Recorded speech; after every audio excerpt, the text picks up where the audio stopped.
Hello and welcome. Right then, here we go. We are live. Well, I am live because today I'm on my own. Today I'll be doing the stream on my own because Chris has been otherwise engaged. He's got commitments, so it's all a bit strange not having Chris next to me. I hope you can all hear me. If you could just one or two of you just pop a message in the chat so that I know you can hear me and things. But I've got another version of it here and I think it's all coming through. We've got lots to get through. It's an exciting game. I am a bit jealous that there's days like this when the sun is shining and the weather is lovely and warm and there's not a breeze, not a drop of rain. Perfect for Scarlet rugby, and I'm committed to this now. So I envisaged all these nights when it was rainy or windy and I'd be all nice and warm in my bed, in my room here. Bedroom. It's not my bedroom. But today I went outside and I was like, I could have done with going to the game today. It's going to be a cracker. We're going to, let me just bring this up now. We've got a few things to get through. First of all, obviously while we're waiting for the kickoff, we're going to go through what's gone on so far since Friday, because there's been some quite sort of results-wise, it's been quite intriguing regarding the South African sides and things like this. So we're going to try and get this up now. Now bear with me because obviously I'm doing everything on my own today and it's the first time I've done it. Normally I've got Chris here via a Zoom call giving me pointers what to do. So, but we're going to try this out now. There you go. I hope you can see that. Now obviously we had Friday night. It's an interesting game here because I wasn't expecting that result from the Sharks. They've been okay so far, but they've been, you could tell they were missing stars and they were struggling. Now, my honest opinion, and I have got the opportunity here to go bang in here now. There's a target, it's just too easy to hit. You know what I mean? I could go in on the Ospreys here now, being Scarlet Fever TV. I could really, you know, because I know it'd probably get me views with Scarlets, but I'm going to go gentle, right? I'm going to go try and go gentle. Ospreys were poor. You know, in every facet of play. I think most of the Ospreys would say that. The players, coaches, fans, everybody. There was a lot of basic handling errors. They couldn't get any sort of game or rhythm or tempo going into their game. Very much so like we've displayed at times. And when we witnessed it as Scarlets in our own team, it got us worried. And I've seen quite a few of the comments over the forums and things like that from Ospreys fans. That they are worried because it was some of their key players. It was Rhys Webb. He had a shocker. He had an absolute shocker in defence. He cost them a lot of times.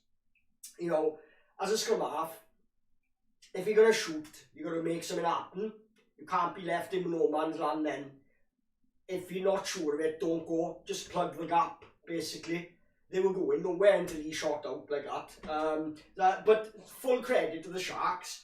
And you were seeing here now this rule with regards to dropouts and things like that. They were kicking straight to the side. That outside half, he was really good in fairness. He was a different sort of player than what we used to. And that's the great thing about these South African sides coming in. They're offering different questions to us that we've got to answer to. And they're having, in the first few weeks, first few rounds, those South African sides have had different questions to answer, and now they're tailoring their game to suit. I think it's healthy for all involved.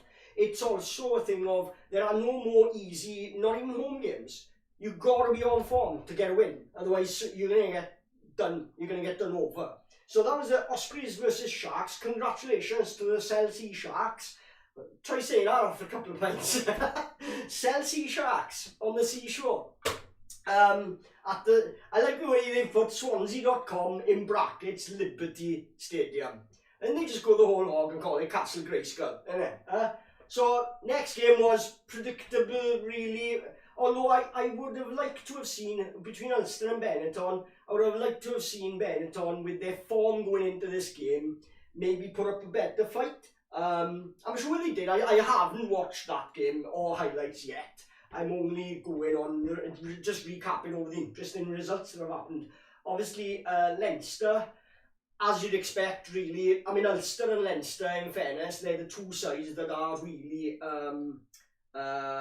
living up to their early season predictions, for form, call it what you want. People at the bookies and fans' predictions, even neutrals, they've all tended to go, especially with the player, with the signings Ulster have had, their style of play. I don't like Ulster's style of play, but what I will say is it's very well balanced in that they can play a number of different ways, but they're not the best at playing those different ways. So they're a bit of a jack of all trade, but they're very good. They've got a good standard across the board, but they're not the best at everything across the board. Leinster, again, Leinster, it's hard to determine really. There was obviously going to be a reaction from, they were rattled at Rodney Parade by the Dragons. So there's obviously been a bit of reaction there, and that's the reaction they would have wanted. You can only beat what's in front of you, and it was a good game for Leinster really to have up next in Zebra Palmer. Next came a tough battle here, Glasgow v Emirates Lions. I feel for the Lions a bit because they've had some tough games, and they're not playing badly. And in fairness, that game they played a lot better than what they did against the Scarlets. The Scarlets quite a few times cut them open quite easily. There was big gaps, whereas they were a lot tighter against Glasgow. Now, read into that what you will, whether it's Glasgow or whether it's whether it was Glasgow not being great this season. But I thought Glasgow did play well. It was a tough game. I watched some of that game. I think it was the highlights. I did a bit of a catch up on it. Yeah, moving on. This was the big one, wasn't it? Well, one of the big ones, the big shocks. Connacht versus Dragons. Now then, fair play. I mean, they've taken some stick within Wales, outside Wales, and even neutrals. The commentators were mentioning, it's nice to see. They were saying it was nice to see from the Dragons that they were putting a performance in 2 weeks in a row now against Leinster. They were unlucky at home, really, against Leinster. They could have easily nicked it, but they're starting to believe in themselves, and they got a very good defence, which, to be honest, I think, watching the Scarlets games, I wouldn't mind our side looking like that in defence, because we've looked a lot worse in defence than what the Dragons have. Make of that what you will, right? But I thought to a man, they played magnificently. Connacht were no pushover. They were up for it. They come off a good win against, I think it was the Bulls or the Stormer. Which one's Jake White in charge of? Because he had a bit of a after it, didn't he? He had a Razzie moment after. Well, not quite a Razzie moment, but he had a bit too much to say and a bit of disrespect. I think he needs to take a leaf out of Munster's book there. I know that might surprise you, some of you hearing me say that, but Munster, for whatever you want to say about Munster, when you beat Munster, their fans, their coaches, their players go over and above what is required for being humble and being respectful and giving you good regards for beating them. They're always like Leinster as well. They're always very good like that. I can't speak for the other teams, but I've just noticed it about those two teams. Say what you want, yeah, right, they can get away with certain things in games that other teams might not, but, and the refereeing situation in the past has not really been their fault. But one thing's for certain, whenever the Scarlets have gone there and beaten them, we've always had praise from them after it. So I'll always mention that, and they've gone up in my estimation, those both Munster and Leinster. I want to say that because we got the two of them next, but we have. So yeah, well done, Dragons.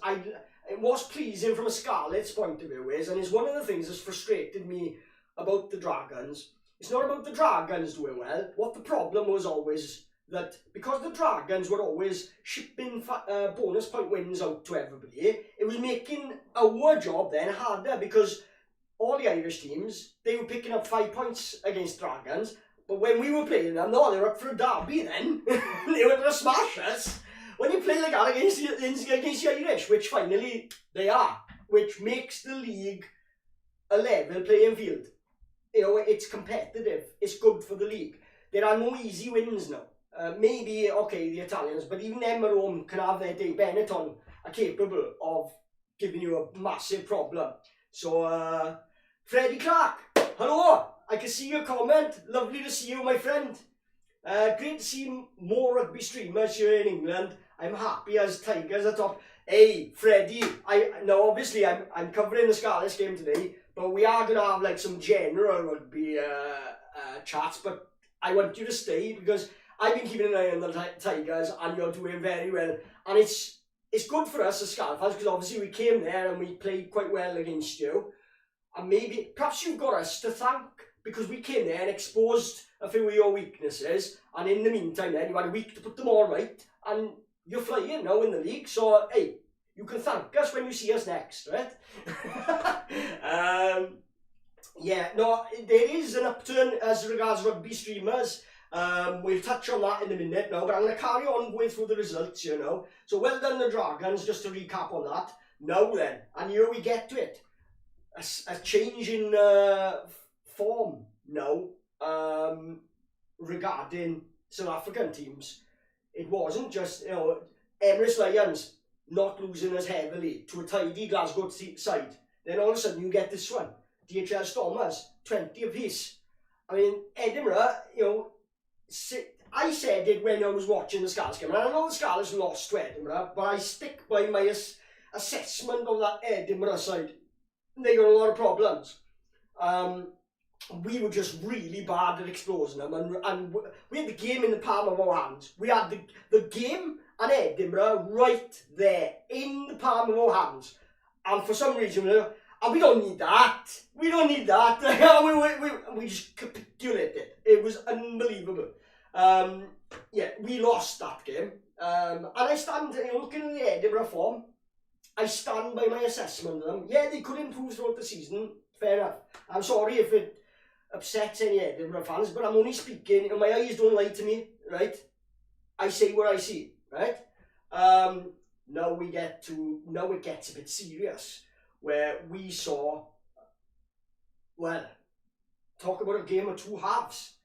Cardiff, what happened to you boys? Because now suddenly, it's gone from, oh, you had a good start, and alright, yeah, you lost an away derby. Those games can go either way. It was a close-ish game. You scored tries, the Ospreys didn't, right? But that second half, Bulls were impressive. They were impressive. They didn't scare me. I just thought they played really well, and Cardiff just, they put in one of their worst performances in a long time since I've seen Cardiff. And I've tipped Cardiff to be dark horses behind Ulster and Leinster to do well in the league and in Europe. Because I just thought Dai Young coming back, they got a decent squad there. There hasn't got much of a drop-off if they pick different players. Whereas Scars are quite good, but they got quite a big drop-off. We'd hoped, I'll get onto the Scarlets in a bit now when we go through the team. But going back to the Vodacom Bulls, I'm chuffed. I'm chuffed for the league in general, because there's no point us bringing, you know, for too many years we've brought Italians in. I mean, this league was the Welsh League, right? It was originally the Welsh League. Then we added 2 Scottish teams. Then after a couple of years of that, the Irish joined it, and the Welsh reduced their numbers to make a league format out of that. So the original thing was a Welsh League. Now, so we've gone through years and years, then we added the Italians. And for years, it's like never really quite got off to what we'd hoped it to be. And then we thought the answer is to add somebody else. Because they were bringing money and TV deals and all this, right? So, and now we've added the South African sides. Now, in the past, these adding of sides has never really worked. But if it was going to ever work, it'll work with Super Rugby sides, right? And we're seeing this now, even though they're missing the internationals, they're putting a good performance in. Munster were lucky last week, I think. And I think, was that the Bulls they played? I can't remember which one it was. Because they were out on their feet. It was either the Stormers or the Bulls. I can't remember which I think it was the Stormers, wasn't it? It was the Stormers they played last week, Munster. That they had Andrew Brace. He said never mind. He put his arm around them like that, right? I'm trying to get in the camera. Put his arm around Munster, around Peter Mahoney, or whatever you say it. He put his arm around him. Never mind, Peter. It's okay. It's all in hand. I know you're getting beat now, but I'm going to walk you through this. I'm going to take you all the way to the garden gate and up the garden path, all the way home. I'm going to take you upstairs, put you into bed and tuck you in. That's what Andrew Brace did for Munster. I know that might wind Munster fans up, but I'm telling you, you go back and watch that game. The Stormers or Bulls, I think it was the Stormers, they were reffed off the park in that second half. They weren't allowed to do anything. If you look, every scoring or every play that Munster have, the ref is involved. There is no play that Munster make in that second half that doesn't involve something being given to them from the ref. I'm just putting that out there, right? Do with it whatever you want to. I'm respectful of Munster, I like Munster. But I'll say what I see at the time, and what I saw in that game was Munster were in trouble. They did well to dig in, but they had a big hand. I'd like to see how they react when they don't have that hand. So, MGH, I was just about to read your message and you've retracted it. Sorry, pal.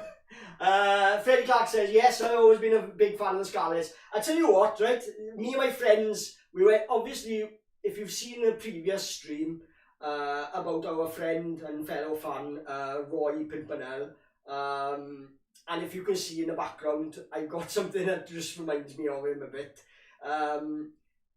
I did a special stream for Roy, and his funeral was not yesterday, the day before, Friday afternoon, which it was a somber occasion, but I did get to meet and talk to a lot of people that I haven't seen in years.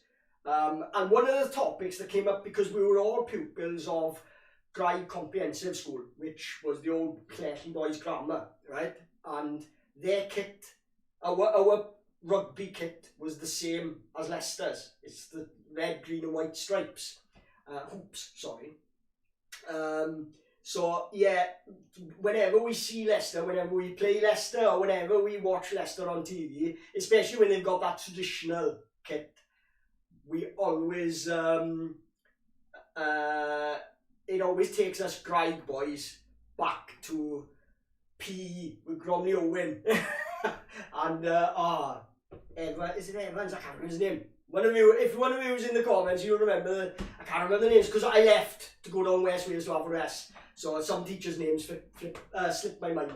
So that's basically a rundown of the results. So, I mean, what we're talking about here, really, is we are looking at the turnaround for South Africa here, and it's good for the league, I think. I think it's fantastic. Well, Sheboy 96, Chris is otherwise engaged.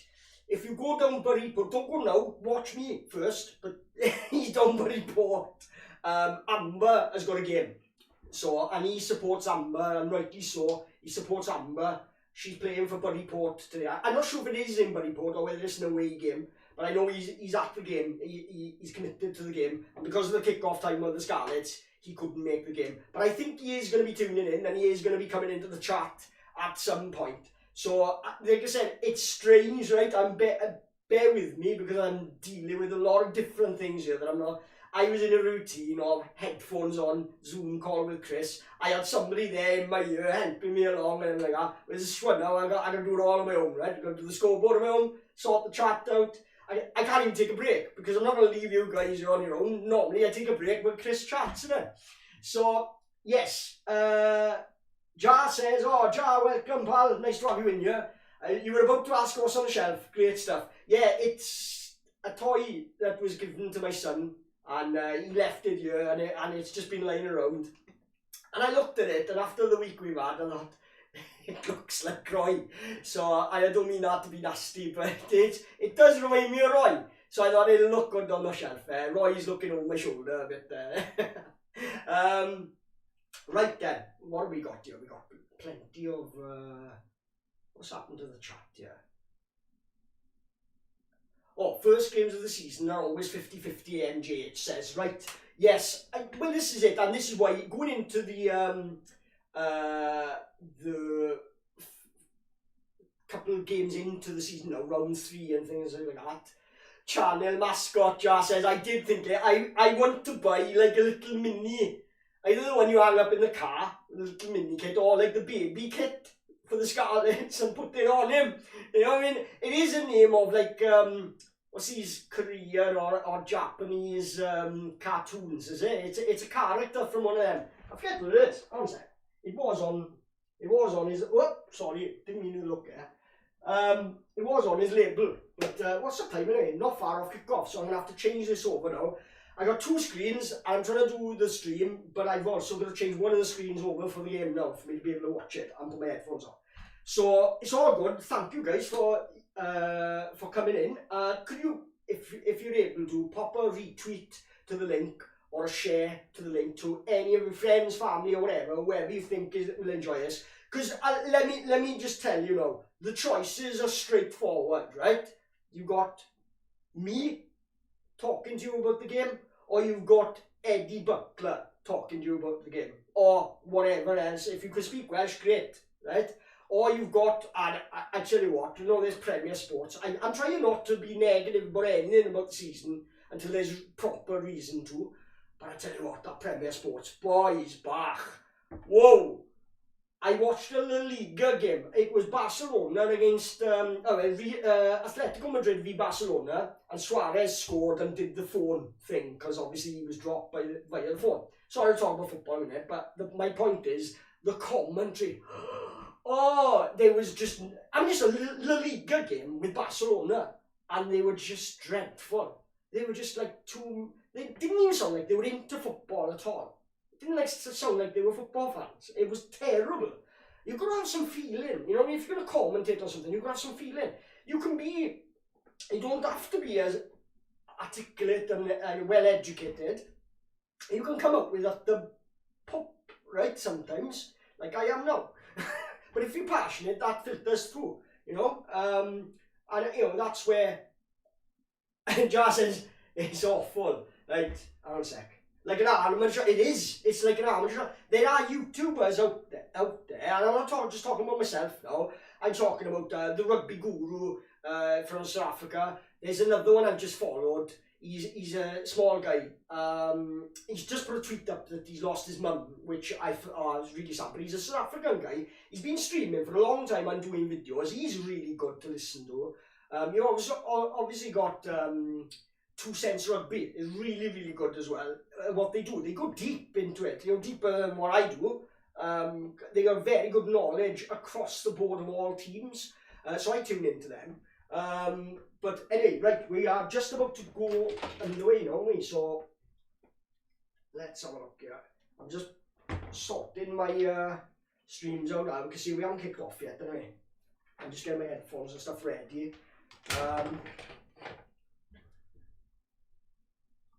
But right, on a second, I'm just getting myself ready here. Thank you for all for being patient with me once I get into the swing of things. I'm not going to be on my own all the time, although I do want Chris back. So if you're watching, Chris, don't think you're getting away, pal. But, so, I mean, predictions-wise, I don't know,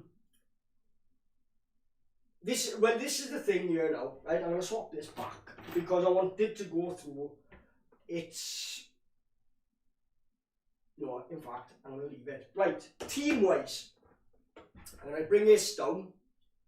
So, if you can see, there is a ticker now, so it will come, the team will come in a minute. We've gone quite strong. Not quite full strength, but more or less there. And it's a double-edged sword for me. I'm glad to see the big boys back, right? But what's disappointing is people like Royal and Elias, Kieran Hardy, Dan Jones, and a few others, right? They haven't put their hands up. They haven't put their hands up. But here's the point, and they're just going through it on the screen here now, so I'm gonna run through it. This Munster team that they have sent over, a lot of Munster fans are not happy. If there's any Munster fans in the chat and watching, what do you think about this team, guys? Because to me as a Scarlet fan, this is like they've just grabbed us like this and just gone, yeah, don't care, right? They just, if they think, you know, and what's worrying, there's worrying as well, because they genuinely think then that they can send this team over and they think it can win. It's 11 changes. It is more or less their second team. So there's pressure on us today to beat these and beat these well, because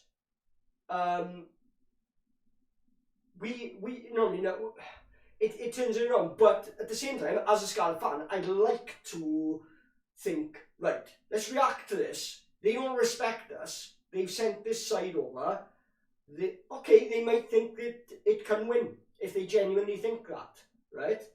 But we gotta answer that, you know. We have got to make a statement here to beat them and beat them well. And the weather's out, the crowd is there. It's looking fantastic. I do wish I was there. It's not a bad crowd actually, but it could always be better, the crowds, and that is an issue that people are debating. But I think as the tournament kicks on, if it gets exciting, people will come. I remember years ago, from the best seasons of Scarlets, right, when we had like massive crowds and things like that. Yeah, that was always towards the end of the season if they were playing well. But even in our treble winning season, when we beat Australia, we won the cup and we won the league, right? And well, actually, it was a quadruple, because we won the cup, won the league, we beat Australia, we were then world champions, and we won Britain's best team from, I think it was Whitbread, was it? They did that award at the end of the season. Kick off here now, and it's we've kicked deep and put Munster in deep territory. They've returned well, just short of the halfway line. I'm happy with the kick. It was quite intelligent, but I'm not happy with the way it was fielded. So I'm gonna pop these on a minute here now. That's right. Right. So, and spilt straight away here now, 30 seconds of the game, and we made our first mistake. Not on, boys. Not on at all. And the Munster spilt it as well. It's a very scruffy start here. We need to just stand out to this now and field, because Munster are probably going to have to exit here with a kick. Oh, there's a good rip there in the tackle. He's going back for the knock-on though. I'd just like to know, I haven't had a chance to see where this ref is from. If anybody knows. Welshie Boy says, come on Scarlets. And Jar saying, Scarlets W on paper. I tell you what, yeah, it should be. It should be a lot more. It should be a bonus point. Because any less of a bonus point, I'm going to be disappointed. And if we lose it, you know, there's serious questions should be asked. Because this is by far and away nowhere near Munster's first side. Which, the integrity of the competition here is at stake as well with what Munster have done. They do need to answer to it. It's up to them. I mean, surely they're not. They got Connacht next. Surely they're not worried about being... You could play first team 2 weeks in a row against us and Connacht, surely. So Munster make a break. They've gone left, but they switch it, and there's a wiper kick. And it looks a good kick. Look at this. And this is where... the tactics now, this outside half was good last year against us. That's a fantastic kick. And is that a 50-22? Or 50-20? Show my age now. And it's not good enough from Steph. That's not good enough. It should be fielded a lot better. Is that Graham Rowntree on their coaching staff? It's hard to tell with the mask, but it looks like Graham Rowntree. And straight away here now, they've achieved a good position here. This isn't good. It's not good enough. You know, people saying about the crowds, this is why crowds don't go. Good to see a few Munster fans have come over. Well won by the Munster line out, and they come in, they're looking to drive into our own 22 here. Trying to hold him up, but he's made it to the ground. Ken with a decent tackle. Now we need to, we've slipped one tackle, and they've made ground. This isn't looking good. Little penalty will come in a minute now if Ken isn't careful. Munster looking very dangerous here. And there's a gap. And he's through, and he's in. There you go. Terrible. Not good enough, boys. Not good enough. Far too easy. Questions need to be asked here. This is not good enough. What do you think, boys? I mean, you know, sun's out. Munster have come with a second team. You've picked your first team. And here we go. Pathetic. It's not good enough. And this is why people don't bother going to the games. I don't know what you think. Jar says, effing all awful. It is. You could see it coming.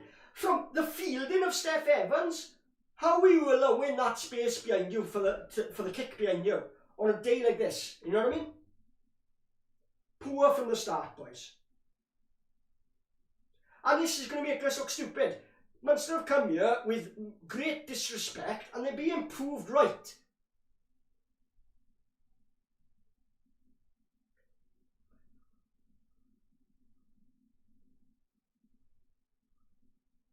So,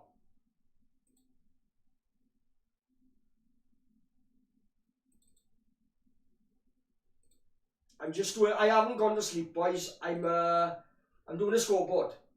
One sec.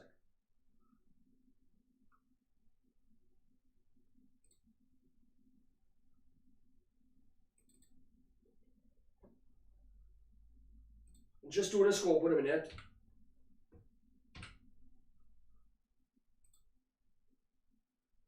There's a break for the Scarlets here. Now we need to react here and strike back straight away to let them know who's boss here. Come on. Good setup, Ruck. Almost central. They go right through McNichol. John Davis doesn't make much ground. That's quite poor from John Davis there as captain. You'd be expecting more of an impact from him.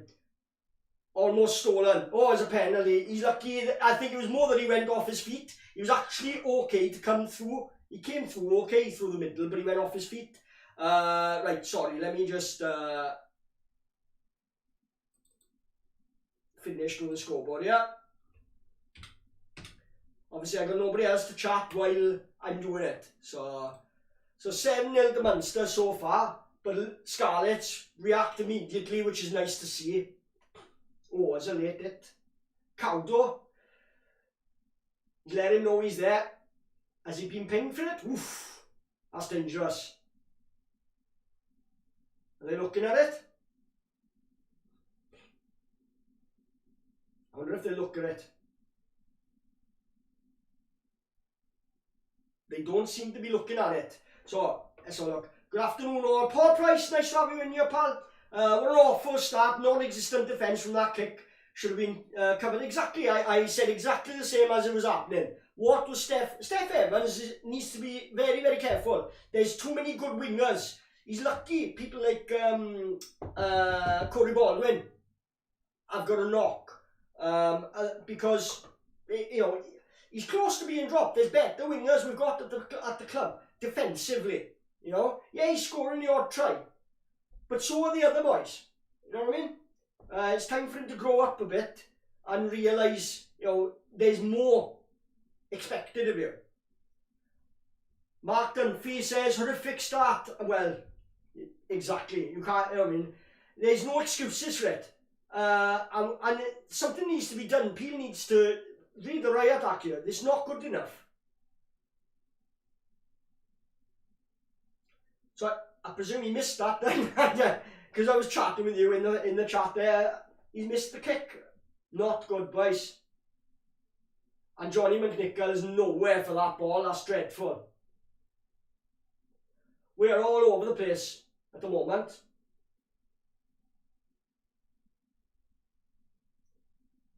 There doesn't seem to be any effect. When we're defending, we don't seem to have much effect on anything the opposition are doing, apart from just making them go through an extra phase to score. That's all we're doing.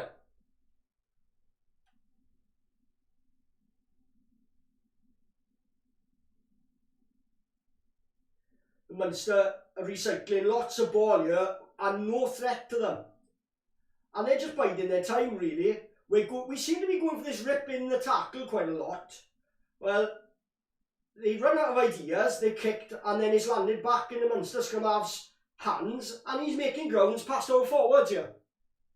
This is ominous, boys. It should be a penalty there now. Oh. This is ominous. There's gaps everywhere, because that guy, dummy running there, if he'd have had the ball, he was through. Outside half tries to take it on into our forwards, but he set it back. Munster forwards doing well to support their players here. They're very tight and very well organised, Munster. Going right down the short side. Their centre taking it in. Is he holding on? No.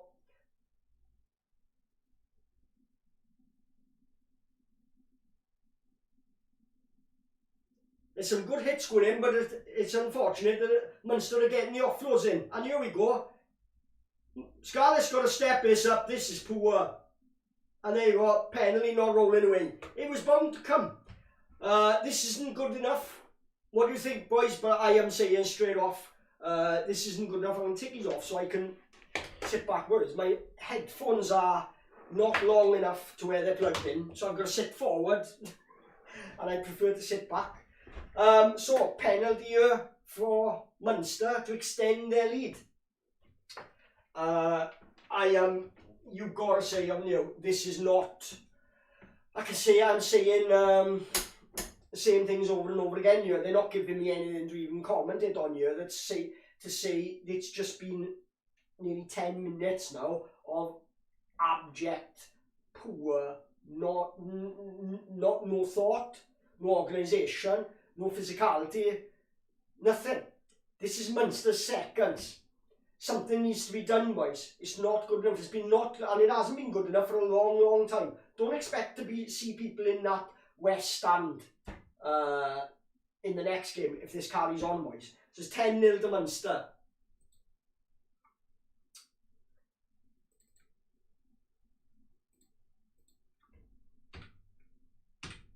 I'm just doing a scoreboard, that's all. I don't mean to leave you, boys. I struggle to talk sometimes while I'm thinking about this, so once I get used to it, it'll be alright. So, whoops, wrong one.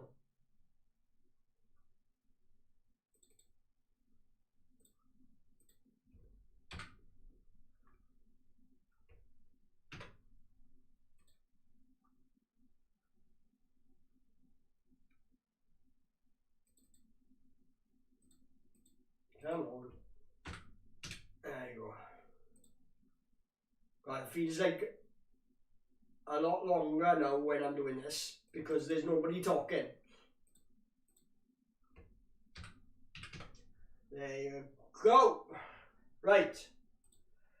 So, the Scarlets look to have attacked, but somehow they've lost the ball.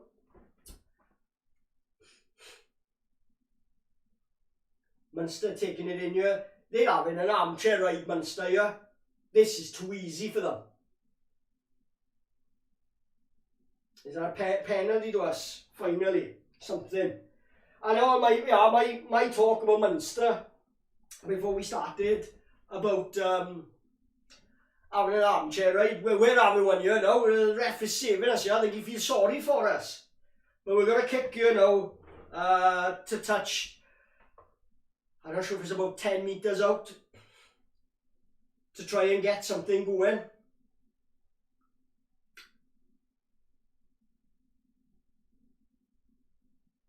So, Ken Owens to throw in here. We've got to make this count, boys.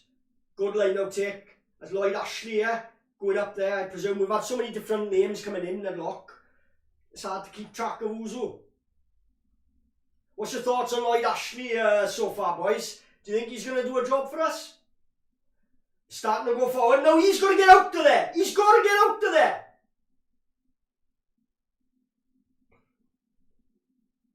At least we presented it back. Don't leave them come through here now. Ah, that's a yellow card. That is a yellow card. He's dived in the side, off his feet, to spoil the ball. There's a gap here and it should be a try. Steph to get into the corner. Oh, I don't think he made it. I don't think he made it. They're going to have a look at it. Well, those gaps came out of nowhere, actually, where suddenly we had gaps to run into out wide. Right. the ref is saying that he's playing advantage anyway. I'm telling you what, right? The offside, it's not just about the offside here. That player was offside at the side and off his feet. There's 3 that you separate ones you could yellow card him for there. Dreadful.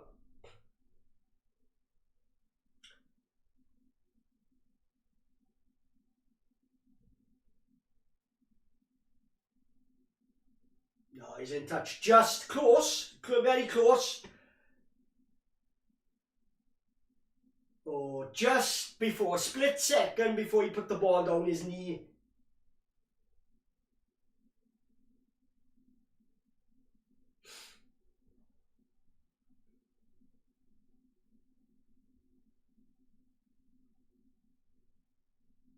Yeah. So, interesting times. At least there's a reaction. At least there's a reaction so far to this poor start. We've seen this before from the Scarlets, in fairness, right? We've had games, classic games, where if you look back, right, even against really good opposition, where we've started poorly, but then totally changed. I mean, you see with the second halves that South African teams put out 2 different sides, you know what I mean? And it's possible, but I would like to think that no matter what happens in this first half, they are going to have a rocket from Dwayne Peel when they get in their change rooms. Anyway, no matter what happens from here on in, that start simply was nowhere near the standard required. Not even semi-pro level should have been the way. Ah, he's called it for a knock-on. Wow. Well, I see why they've given that. I didn't spot the knock-on. And I see now why he dove in. Because if there hadn't been a knock-on and that player dived in like that, credit to the Munster player for spotting it and doing it, knowing that he could do it. And he'll be relieved that the refs did see it in the end, the way it happened for him. Poor finish from Steph. I thought so, to be honest. I thought it was there to just blitz that guy. He hesitated. I don't know why. But, well, here we go. Defensive scrum for Munster now. On their 5 metre line, tight to the touchline.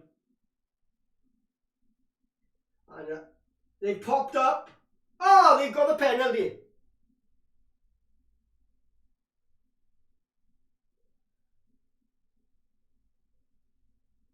Wow. It's back and forth. And you've got to think, like, from this side, it looks like there's not much in it. But you've got to think of what the ref is seeing the other side. It could have looked that on his side, Munster looked like they were going forward. So Munster playing, doing all that's asked for them. I mean, Munster fans must be thrilled with this. You know, they were annoyed when they saw this team, a lot of Munster fans were. Stevo and Mellon and Jenks and Pivac. In Pivac we trust. Remember his first 3 games, boys?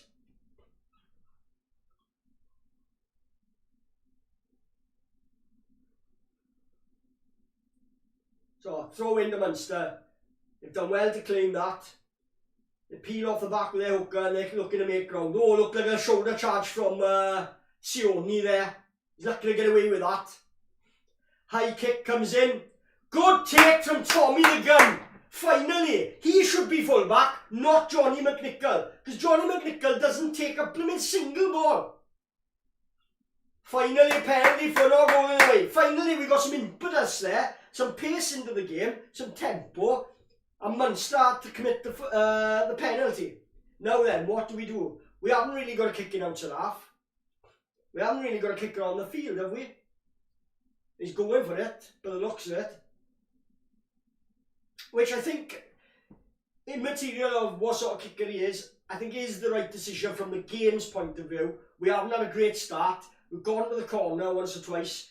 It hasn't worked out. It's just giving Munster a bigger lift. So,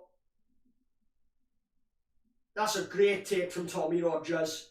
this boy, I mean, I know Munster's winger is tasty as well, and I'm worried about if he gets ball in hand, especially if he's running against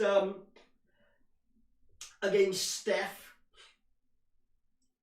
Paul Price says, I think Steph had more time to finish better. I remember last week he stepped inside and didn't back himself to run straight. Exactly.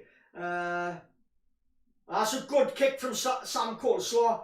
Brilliant. Now I'm going to do the scoreboard. But before I do, I'm just going to say, Jar saying, remember the PVAC out thread. Oh, do you remember that? Because we lost the year, for any of you that don't know, are not supporters of the Scarlets, the year that PVAC won the league with the Scarlets and we beat Munster in the final, we lost the first 3 games. And I'll show you if they were home games as well, right? We had 3 games at home. Munster at home was the first one, I think it was. And that was it. People were out for him. They wanted him out, right? And he got rid of a lot of players as well. That's the thing. He had to clear out. And there was a lot of those players were fan favourites at the time. So it was very controversial. I believed in him from the start, boys. It was never in doubt for me. And the same goes with him at Wales. I think he's doing a good job for Wales as well, alongside Steve-O. The Scarlets looking for an up and under here now. Well, the chase needs to be better than this, and the kick needs to be better too. It's not really good enough there. And Munster are able to play with plenty of gaps to run back into, and they've made good 20 metres from where the kick landed. Not good enough. And it sounds like I'm saying this all the time. Blade goes up, doesn't take it cleanly. This is, come on, boys. That's a flanker jumping there against a winger. And has he knocked it into touch? I mean, look at this. That should be meat and drink for him. It's off Munster, I think, is it? By the looks of it. Let's do the scoreboard, boys. If I forget about the scoreboard, can you please remind me in the comments? I need help today because I haven't got Chris alongside me. So scrum on the right hand side, just inside their own half, I think it is.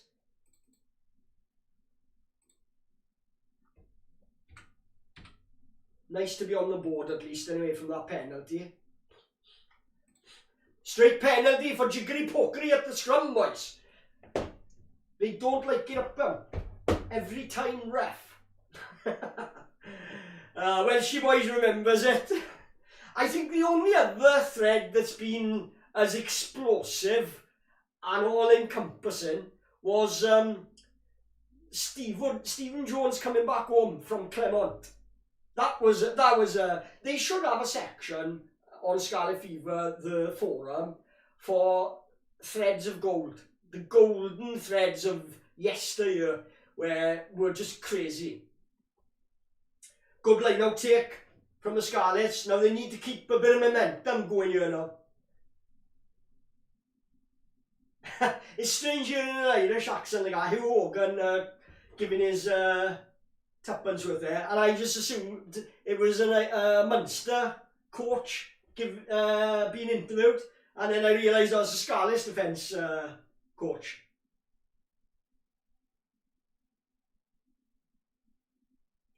There's a kick here, high field kick for Munster to the field. It's well taken. If the kick is too long, and the chase was, they were walking up as if that kick was going to land like 10 metres further back.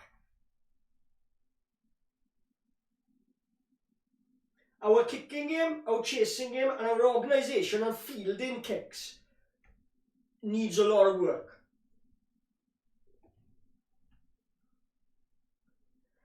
So this outside half for Munster, I forget his name now, but he's not, I don't think he's first choice, is he? Hardly any of these are first choice. But he's been good. I remember him at the same game last year, and I think he kicked the winning goal to win it in the last minute, didn't he?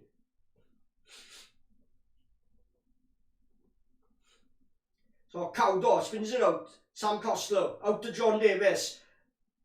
Thought he might have slipped that ball there, but he's taking it in, taking it forward. Now he looks like he's offside from Munster there, but Scarlett's being tackled behind the game line so far. Rob Evans comes in on a charge, takes it forward a yard, gets some momentum. The ball's trapped there, slow ball, out to Sam Costello, to John Davis. tackle, doesn't make much ground. We go left to Dan Davis, takes it in, needs support. Cowdo goes left again. Sam Davis, oh, and a nice slip pass, but it was Rob Evans who spilt the ball, just couldn't take the pass, which is a shame because there was a bit of a hole to hit there for him if he'd have been able to take it. It was a bit forward, I think, the pass as well. So it's, well, what's the, and they're not showing it at the moment, I'm just looking for the time here. So 21 minutes gone here. Munster, Scarlets 3, Munster 10. Scarlets have given away now a scrum. Munster with a scrum ball just inside their own half. Now, early scrums will go in Munster's way, but we've had the last couple of decisions, so I mean, this we've got a quality out, front row out here, so you know we need to gain the respect here and start to turn the screw.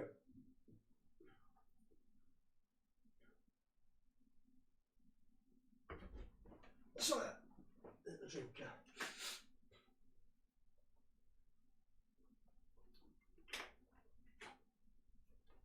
So ball's at the back here. Almost a fumble, bit awkward for the scrum half. Oh, he's a bit hesitant. He goes to turn left, then he pirouettes, spins it a long pass out wide right. Steph with a blimmin' missed pass there, man. Oh, Steph again, every time. And I said, I'm worried about that Munster winger because I've seen him playing and he's much the same.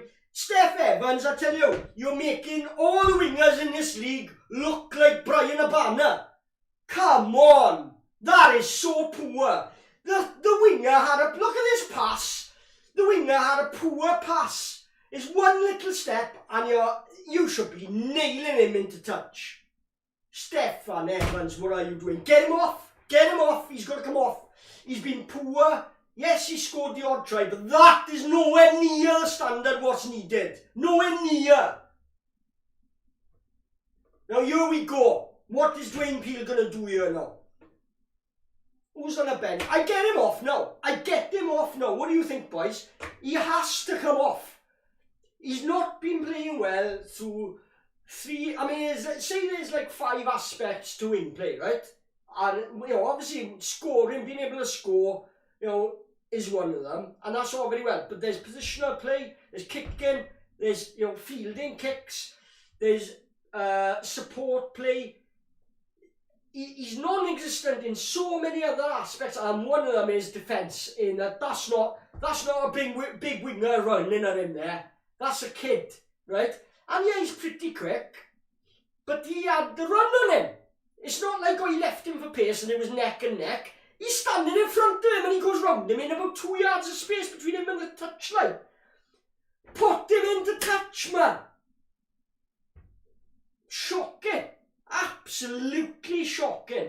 He'd come in from his wing. He got away with it because it was a poor pass. The winger catching the ball had to fumble with it first before he had hold of it. So Steph had loads of times of just lining up and hit him into touch. Shocking. Yeah, Jar says, didn't even have to hand him off. No, he was past him. It was a non-existent tackle. And this is a run-on. Steph did the same against Edinburgh. He made that winger for Edinburgh look like Brian Abana. There was him and Dan Jones. Very, very poor tackling. And the thing is, we need to have that there's consequences for performances like that. That you lose your place. Right, can Steph make up this now? Will he get on the end of this from Foxy? No. And Munster have stolen it. This is shocking play. I haven't even had a chance. I've been ranting so much and they're in again. They're in again here. There you go. Look like a forward pass. We are all over the place. If we get away with this, it's a miracle.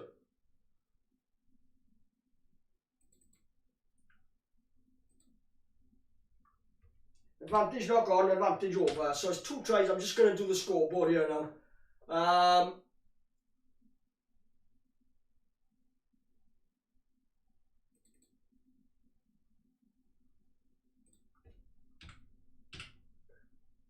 I tell you what, boys, John Davis, people who go on about Scott Williams and John Davis, that's great, they're not playing well. And you know, your eyes don't lie to you, they're not playing well. Look who's saving the team there, Sam Costello. Sam Costello is putting last-ditch tackles in because our centres and our wings are nowhere. It's not good enough. Right, Johnny Williams has come on, who's gone off? It's good to see Johnny. Is that Scott off?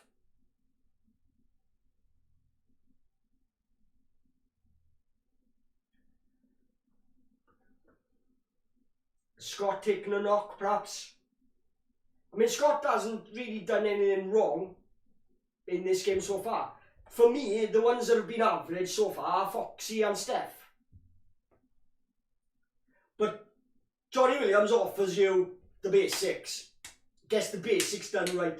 I think he's going to be first choice, I think, to be honest, Johnny Williams, and that's I know that might seem controversial.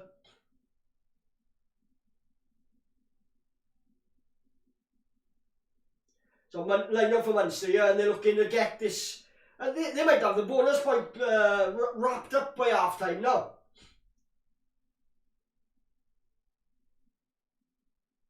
Sam Costello again, doing everybody else's work for him. He's the smallest player on pitch. Samson. We're lining a player up and we're stopping and allowing them to sidestep us. Just line them up and hit them. We're lucky here. We're lucky. We are nowhere near in this game so far. What do you think, boys? This isn't good we win.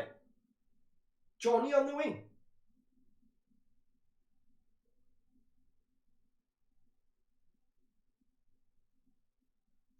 I want Tommy Rogers at full back, and then have the wingers as Conbeer and McNichol. You need to swap McNichol and Tommy Rogers. Tommy Rogers is far better footballing brain, far more instinctive. Johnny McNichol, when he feels high balls, even if he catches them, he's dreadful. He gets us in trouble all the time. So 17-3 Munster lead here, with 27 minutes on the clock. We've got a bit of a stoppage here. Tough game next up for the Ospreys. Bennett on away. I say that, we got an easy one next, Leinster away. I can imagine if we play like this against Leinster. Huh? And Cardiff got Sea Sharks on the seashore in Tiger Bay. I'd love to drive that remote control camera, boys. I'd love to have one of them in my studio there, so you can have a 360 view of me surrounding me as I give commentary.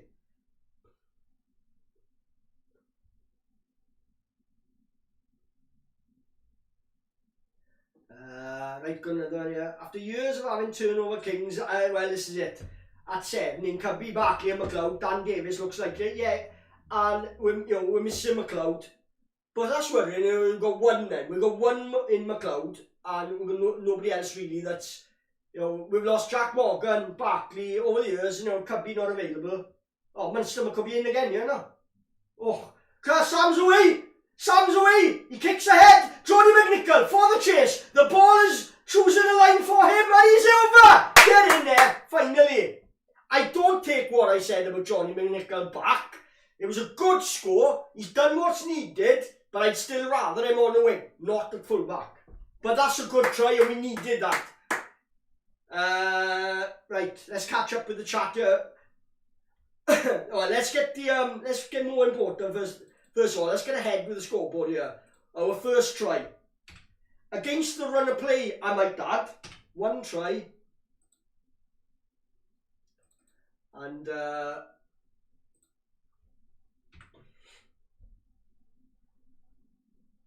Are they looking at a knock on? Or Good pace from Sam Costello there, and good intelligence. Might have been a call from Johnny McNichol. And Munster will be disappointed with how their fullback reacted there. It looks like he's just finished doing a London Marathon, the attempt he made to try and catch up with Johnny McNichol. But Johnny McNichol is fast, I give him that. He's got good pace. Kick, good. So, Sam Costello with the conversion, 17-10. Game on, boys. Game on. And credit to Munster. You've got to give good credit to Munster. They're proving here a very difficult opponent, despite selecting a lot of changes. 11 changes to their starting 15. So Paul Price says no then. That sounds like a serious no then. Now then, huh? Here we go. Man back. Munster kick off quite deep.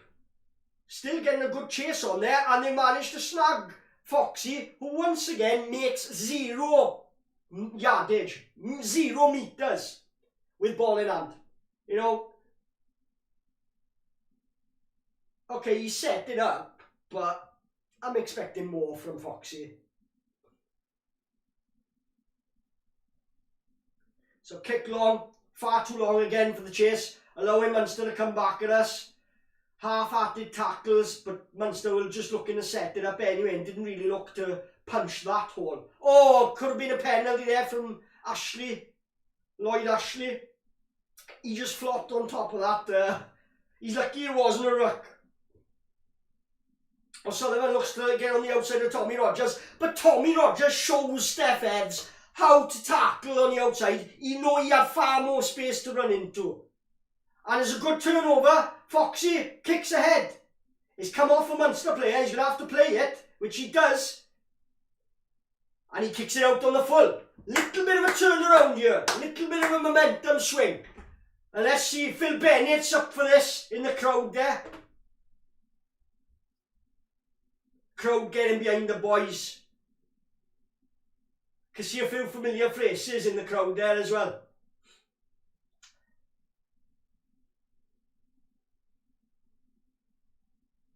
So let's see what the Scarlets can make of this now. Thank you all for somebody being in, guys, especially as I'm on my own. It's very much appreciated. Jar with a very good comment, and I agree, Foxy playing off reputation. Has been for a while, has been for a season or two.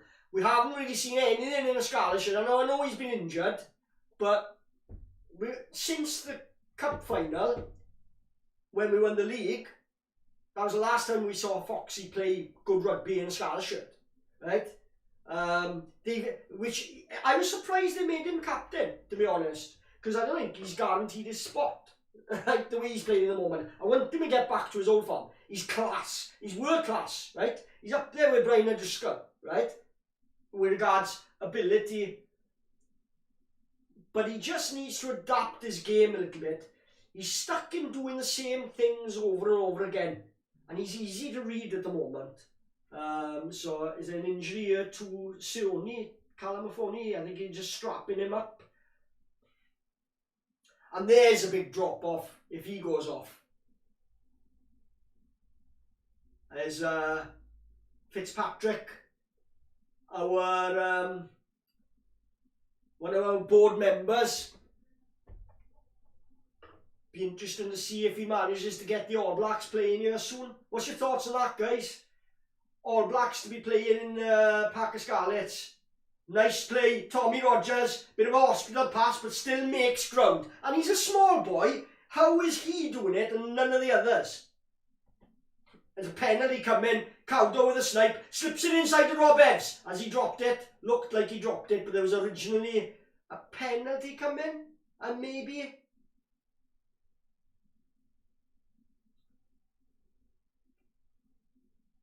But at least we're showing intent here and looking at the players on the field at this moment. You can clearly see an attitude shift here. They realise that wasn't good enough, and they playing like they're scared to go into half time after that start. Hope. And that's what I'm hoping. That's what it looks like to me, and that's what I'm hoping anyway. I heard about this. I'm just going to go on what Jazz be saying then. Jazz saying, Carol Vorderman is in the crowd. What more of a lift do our team need? Oh, I don't know, there is better lifts you could have. Like the one that took over from her on Countdown. I can't remember her name now, the blonde one. But I heard this, somebody saying this in midweek, that Carol Vorderman was going to be a pack of Scarlets. Is she a Munster fan or a Scarlet fan? Or what is she doing here? I hope it doesn't become like a, you know, like Fulham had Michael Jackson there and then they built a statue outside the ground. I hope we're not going to have a statue of Carol Vorderman outside the ground now, with weirdos going up and licking her feet and stuff like that. So, kick good, boys.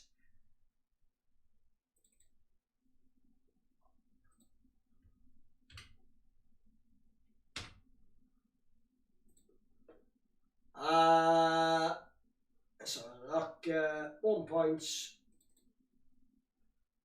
Bear with me while I'm doing the scoreboard, boys. In the future, obviously Chris is normally my co-host, but in the future we do want to engage with whoever wants to be a part of this. There's nothing to worry about, it's a good laugh. You know what I mean? You just, it's a bit of a dodgy restart here, but this might, you know, well, like, we'll go from anywhere. Johnny McNichol, don't throw stupid pass for there now. Don't lose that ball either. That's what I don't like about McNichol from fullback. Whenever he presents the ball, it's always messy. It always gets fumbled.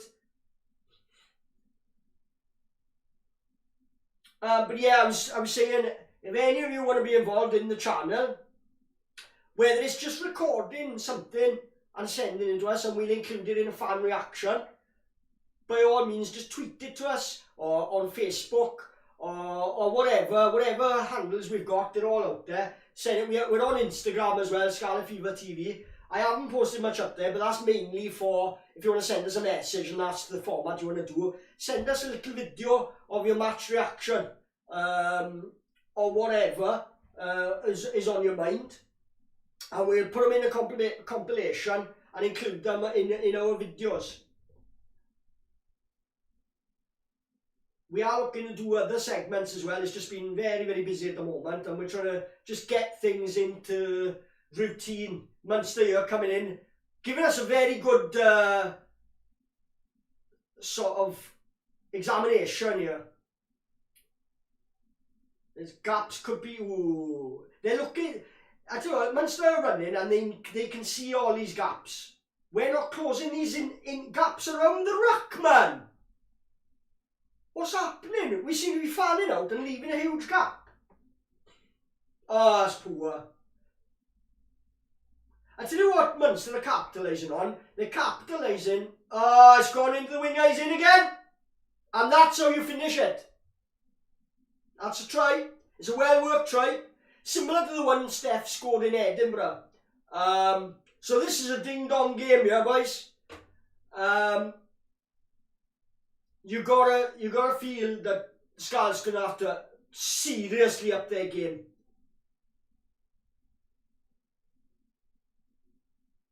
Yeah, good try. That's how you do it.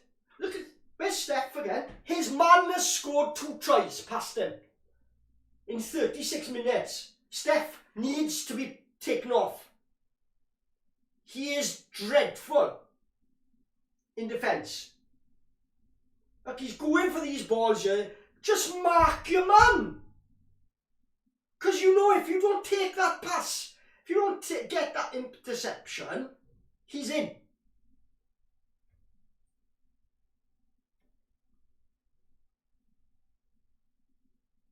This Calvin Nash, I've been watching him and he's caught my eye quite a few times playing for Munster. He's dangerous. He's on hat-trick. And my fears about him being given any space, well, they've come to fruition. He's missed the kick. So, half time, I hope we don't see Steph coming out. Because, like, I like Steph, but he's in a bad place. He needs to improve his game. And he's not going to get better by being left out there. And he's hurting the team. He's making poor decisions.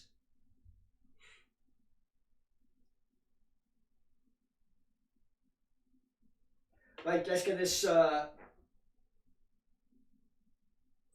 scoreboard done. Third try. So, like I said, Munster on a bonus point before half time. Oops.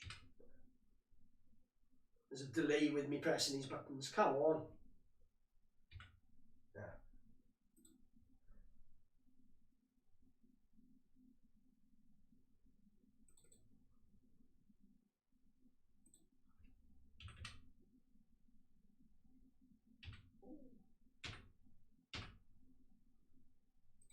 Right, so Ken with a throw in to take. We got a minute and a half to get something on the board to just be part of this match conversation again. This is scrappy. Is it off his foot? No.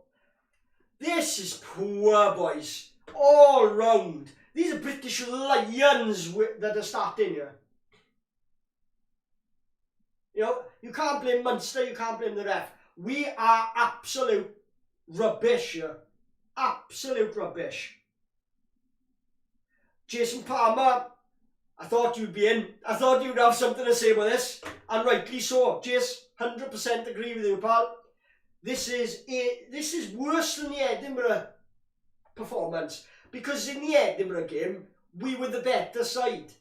Right? And Edinburgh were poor. But we were just falling off tackles. We dominated the game against Edinburgh. We are being dominated here, and we're allowing Munster. It's at the back, so he's got to use it, and they're wasting the time here for the kick.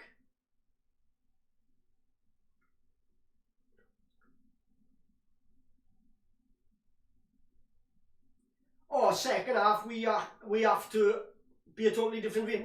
That's what needs to happen, right? We've already had to make a change in midfield, so I wouldn't change Foxy because he's captain, right? But if he wasn't captain, he'd be coming off as well. Steph, whoever we've got to cover the wing, right? He has to come on. I'm not sure who it is, whether it's Combia or Johan Nicholas. I get Johan Nicholas on because he's always played well whenever he's come on. Good long pass. Johnny McNichol coming into first receiver there, up from fullback. For what reason, I don't know, because he just was so blasé and did nothing. We just wasted time. Steph Evans has got a knee on the floor. He's got a knee on the floor. Penalty coming. No arms tackle.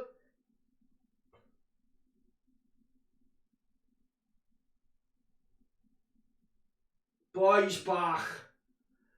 I tell you what, right, alright, if Munster hadn't made silly mistakes here, if that period of play would have played out, it would have been once again a period of play where Munster is just easily dominating us. This is up there where, you know, heads need to roll for this performance. I say, you know, grasping at straws, we're getting what I asked for, which was, well, let's hope we can just have another opportunity to get some points on the board to just be in the conversation of the game, at least going into half-time, because we shouldn't be in it. Munster should have had their bonus point try. We've been lucky to get the scores we've had, really, in the balance of the game. In that the scoreline suggests Munster are much better than what this scoreline suggests. And this is their seconds. They've had the audacity to send out their seconds, and everybody's like, oh, it's not on, and there's lots to say about it. Munster fans criticising it. They're better than us, boys.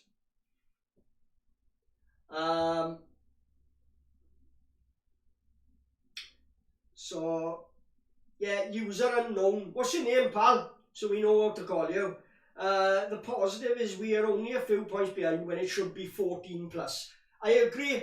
But the thing is, focusing on positives is not what we need right now. We need to be honest with ourselves, and we need to call this what it is. Abject. This is, I tell you what, Dwayne needs to threaten them. Is like, if you don't improve, you won't wear this shirt again all season. Steph, if he does not improve in the second, if he is put out for that second half and he does not improve his tackling, because if he doesn't, that kid is going to score a hat-trick past him. Look at it, they're showing it here. And that kid is good. I knew about that kid before, Calvin, whatever, I forget his surname. I like him. He's really, really good up-and-coming youngster. Up there with what we're seeing from Tommy Rogers. Tommy Rogers hasn't had a sniff. We haven't given him any ball in thing. That's all Sam Costello and Tommy Rogers have done, is cover tackled for British Lions that have missed their tackles. Paul Price says send Steph to Quins or Llandovery. He needs it. He needs to be sent out. Yeah, learn how to tackle properly, pal. Learn how to catch the ball, pal. Because it's not on. It's not on at all. Let's get back to the chat here. Paul Price says, where's the intensity and physicality? Exactly, I agree. We're being dominated here by boys who are squad fodder for Munster. You know, if they were playing anybody else, they'd be blown away. If they went away to any other place now, even Italy, they'd be being blown. They'd have a much harder game. We're too soft. Imagine what the South Africans will do to us out there. Well, thankfully, it won't be out there. It'll be in Italy by the looks of it. We got away with one there because we were looking at the problem of having to go to South Africa the week before we come back for European rugby. But now apparently it's only going to be Italy, even though South Africa has come off the red list. Because it's been arranged, they're not going to change it. It's only from January onwards that if South Africa's still on off the red list, then they will look to have away games out there. But yeah, I get your point. I mean, can you imagine this performance out in South Africa? We're going through a big change here in that all our coaches have been put into positions that they are doing for the first time. No, I don't think one of our coaches, I think the physical conditioning guy, but the defensive coach, you know, the head coach, this is the first time they've had these positions, so they're learning as they go along. You know what I mean? They're reacting to things they've never had to react before. So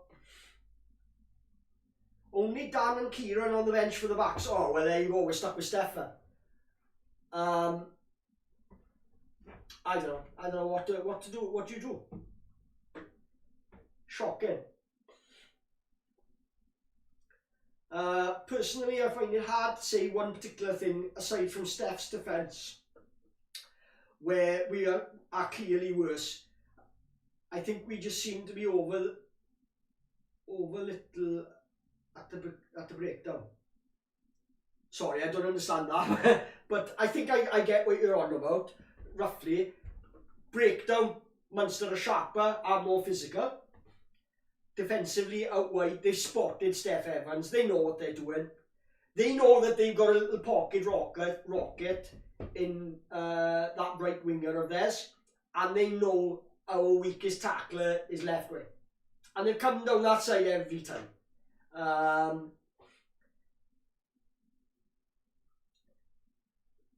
Edward Thomas says, as it's half-time 13-22 sadly, but looking to Wales v international teams, anyone have views on wins or losses, please?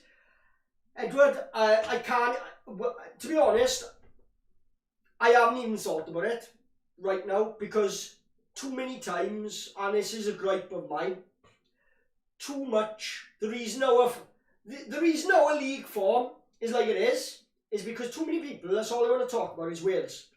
And this is the media, the fans, players, coaches, interviewers, everything. That's all I want to talk about is Wales. We've got the league going on here, right? And this is the bread and butter, and this is where form should be shown in these jerseys. We will talk with internationals, but it's hard to even, until teams are picked and squads are picked, it's hard to really have an opinion. We will be branching out and doing international rugby's other than SCARLETS games. Me personally, I can't see many Scarlets getting picked, and if they are picked, it's on past form. It's not on present form, which is a dangerous thing for Wales. Not that I'm that bothered. I mean, I'm not that bothered really about Welsh rugby because they're a competitor. They always put themselves in a competitor state to the regional teams, to the domestic teams. So that for me never sits well. For years, from a fan's point of view as well, I haven't really got a lot of love for Wales rugby fans in the stadium, because I'm sorry, and it happened after the Rhys Priestland incident and the Cuthbert incidents. After those two incidents, I didn't really care for Wales. I didn't really care if Wales win or lose. I want Scarlet boys to do well. I want Wales to do well, but I don't care if they lose. It doesn't affect me. I'm indifferent to it. It's indifference. It's not love or hate. It's indifference. Because to see Rhys Priestland struggling for form on that pitch, and when he came off, the crowd cheered, and when the camera went to his face and showed it on the big screen, the whole stadium booed him. That made me feel sick watching that. And they did the same for Cuthbert as well, which I thought was absolutely dreadful.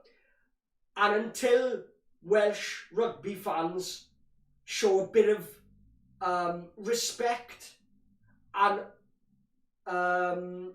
stick to the code of being a rugby supporter, they're poor rugby supporters, the Welsh matchday fan.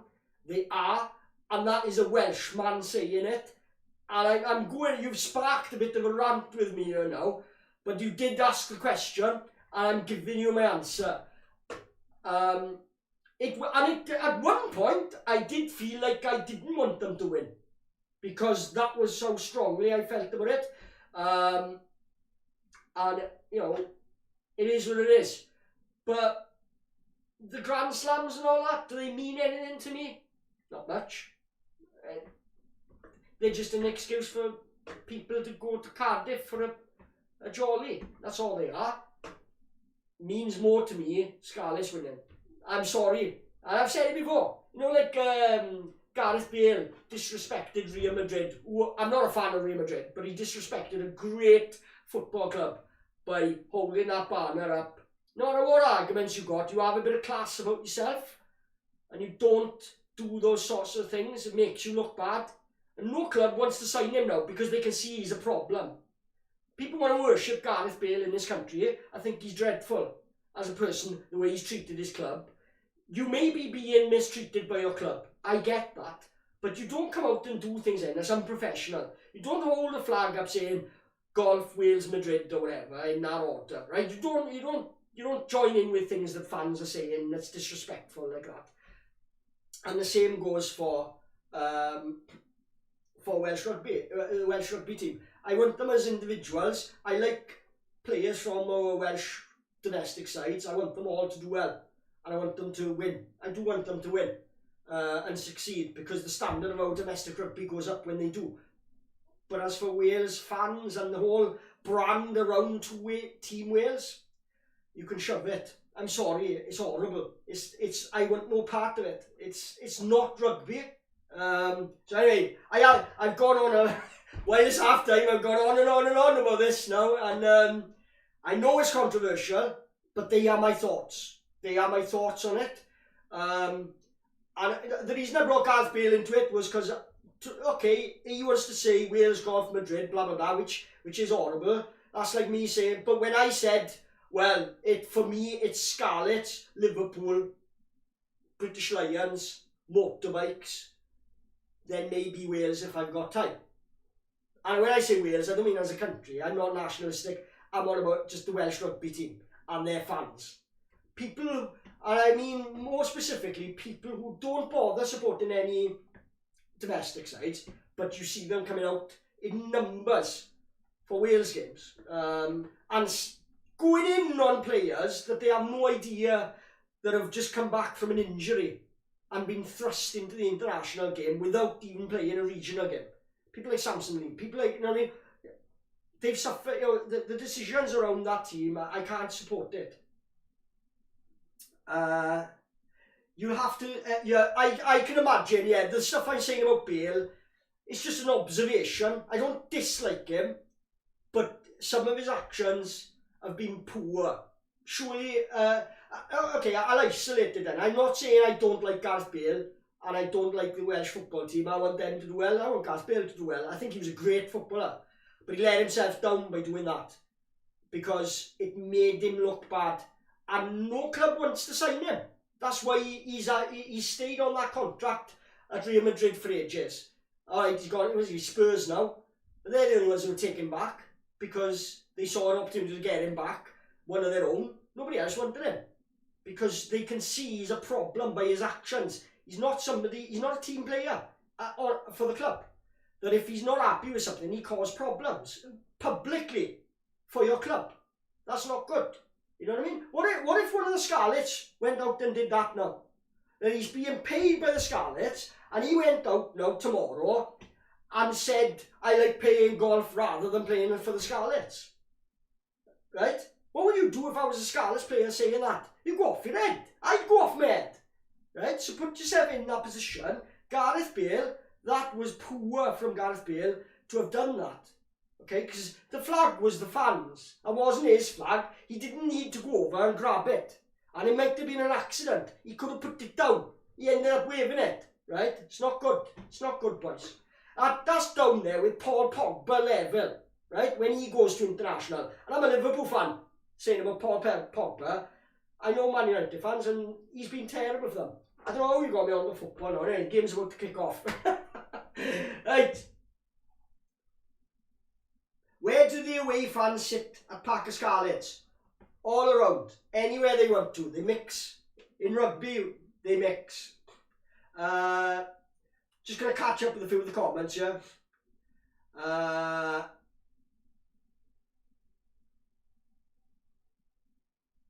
Paul Price says Thomas Young will be a shoo-in if he follows his dad cabin. That's an interesting one. There's a few interesting ones. There's obviously Sheedy is going to have a big decision to make at Bristol soon for when his next contract comes up because he hasn't got enough caps to warrant playing outside Wales. He's got an opportunity within Wales to come to, and when you look at it, Cardiff are stocked for outside halves. Ospreys have got Anscombe. Dragons have got Sam Davis. So, you know, you'd think maybe the Scarlets might be interested in Sheedy. I don't know what Scarlet fans think about that as a potential, maybe in a season or two or whenever his contract runs out. Because we've got to be looking for the future as well. You know what I mean? Planning our strategy of transfers and signings and to build this squad. Because it's not good enough at the moment, both as a first team and also as a squad. It's not good enough. So, right, I'm going to get back to a few more comments. Munster again putting pressure on us here. Tell me something new. Edward Thomas says, that's my concern, as in who or which Scarlets go into the team. But I agree that bread and butter is this rugby we're listening about now. Thank you. I want the Scarlets to get back to the glory good days. I know. Yeah, thank you, Edward Thomas, for your comments, my friend. Yeah, I agree. It is a worry because, yeah, normally we do want Scarlets to be selected for Wales, right? Or whatever that country they represent. This is looking worrying me, by the way. Munster putting us under all sorts of pressure. I didn't catch as the teams came out whether there were any changes. Oh, come on, boys. Our front five need to front up a bit here. They're missing a lot of tackles. Look, it's Cowdo. Oh, and Cowdo now has gone into their tight end prop, smashed him and ripped the ball off him. Yet our front five forwards are being bounced off. There's something not right here, boys. You know? Poor. We're not going to get away with just a penalty there. Let's get back to, I got a lot I'm behind in the comments here, I'm trying to keep up with them, boys. Munster with a kick to the corner here as well. User unknown, yeah, the Wales fans' treatment of Priestland was disgusting. That was it for me, that was the line. And they did it again for Cuthbert, I think later, or it might have been before, I don't know. But it was the two of them. Once I saw it happening again, it's very, there's no class in that. Wales fans who attend the Millennium Stadium, they're not rugby fans, in my book. And it'll take quite a bit for me to change my mind on that. Decent tackle there, because Munster looking dangerous here. Looking to take it in again. Penalty coming again. But they're close to the line here, they might get over anyway, they might not need the penalty. This is bad, boys. He's over. Shocking! Boys back. There's a bonus point for Munster.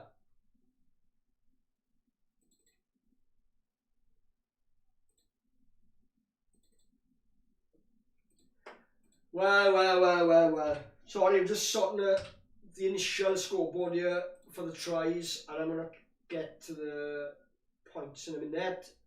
And then I'll get back to the comments. So that's going to be either 27 or 29, isn't it? I can count, boys. Thanks to Munster. No thanks to the Scarlets.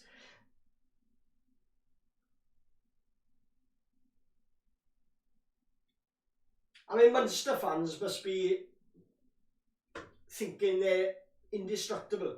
They must think they've got the best squad in the world. And we're making them look as if they have. Don't get me wrong, they're playing well, right?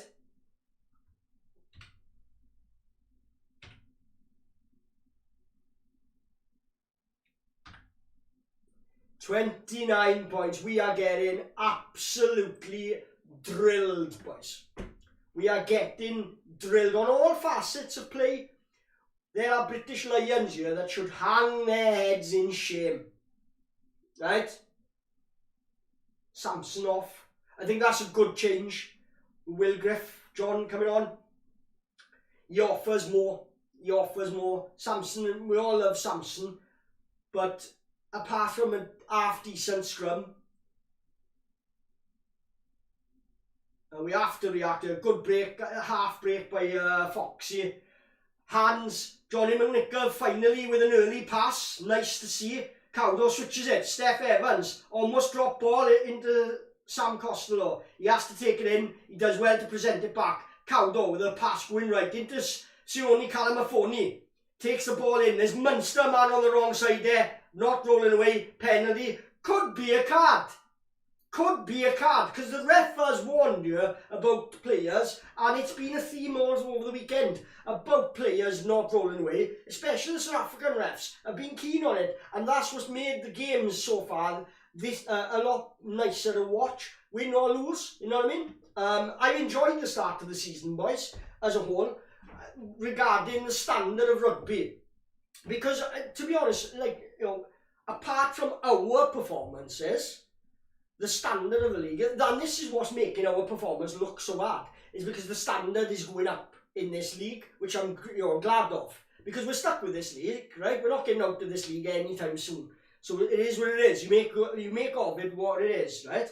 And all the other teams are enjoying it. All the other teams are knuckling down, and even if they're losing a game or playing poorly, they're raising their game, raising their standards. And the Scarlets, right now, just like the other Welsh sides over the last couple of nights, are found wanting. And who would have thought it? The Dragons are going to be on this form here, unless the Scarlets have a miracle here. They are going to be the flag bearers for Wales, boys. I said last week, and I was ridiculed for it. I was ridiculed for saying that the Dragons were impressive against Leinster, and that their defence is better than ours, and Sam Davies played well. I was ridiculed for it. Oh no, they're dreadful. Like, yeah, they may have been in the past, but I'm going on what they're doing this season. And the Dragons look better than us this season so far. Let that sink in. 47 minutes gone. Scarlets 13, Munster 29. And is that another penalty to the Munster front row here? Shocking. And we've just put on Wyn Jones and Will Griff John, right? To shore up this scrum. Poor, boys. Absolutely poor. You know, at times it's like these boys have never played the game before. The mistakes that they make. But what's worrying is it's every week. Nothing gets put right. It's the same mistakes we're seeing all the time. Let's get back to the chat anyway.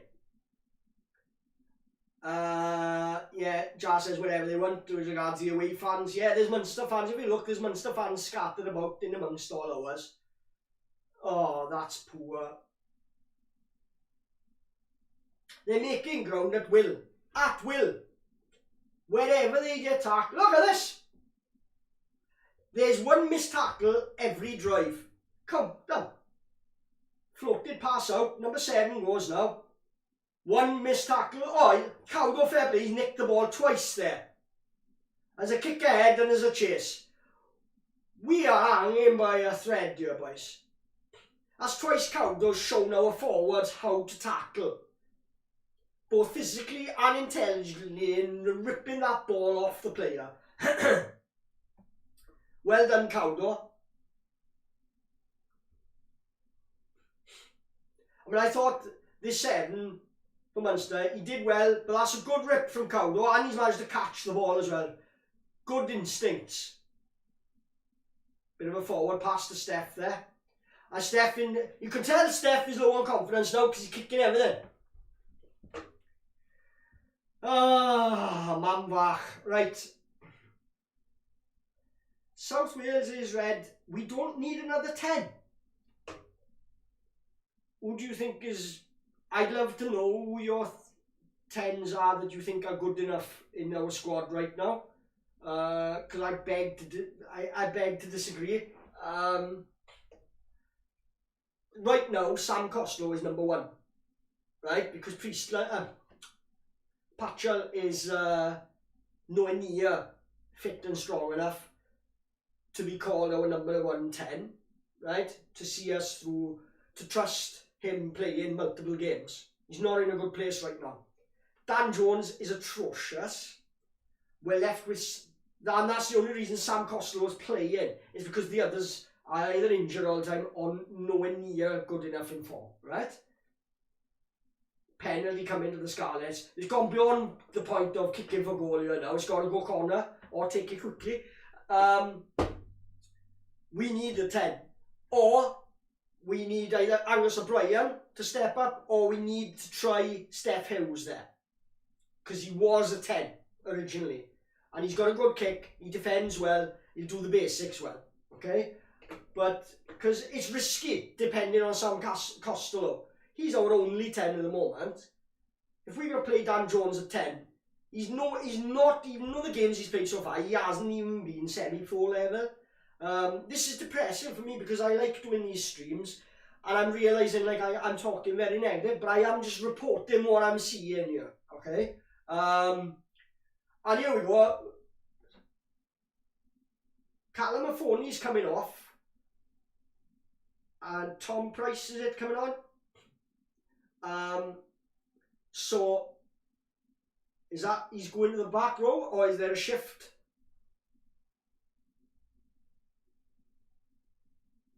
Good charge from Johnny Williams there. Nice to see him back. He's got to be offside.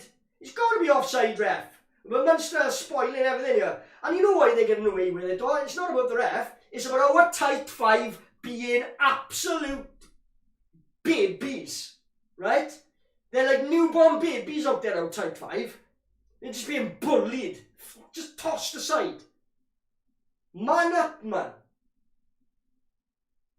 Foxy, once again, ball in hand, does nothing, just takes a voluntary tackle, or doesn't ask any questions of anybody, Foxy. And they've stolen it. It's all too easy for them. Now that could be a turnover, but no. Well, there you go. Right. Paul Price, how many Welsh caps between the front three? Not showing out there. Yeah, and British Lions caps, you know, at that. Shocking. Grand Slam winners.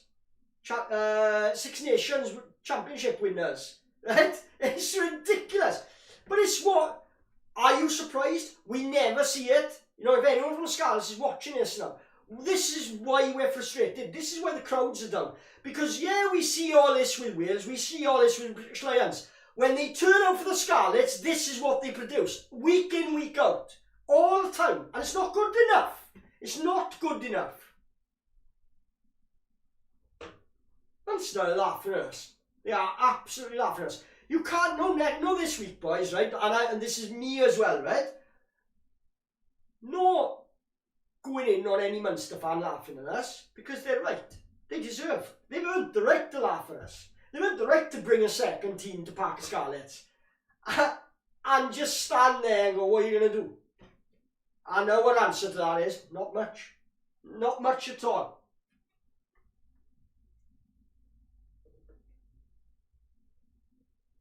Dwayne's got a lot of things to sort out here. We've got a penalty here, thankfully.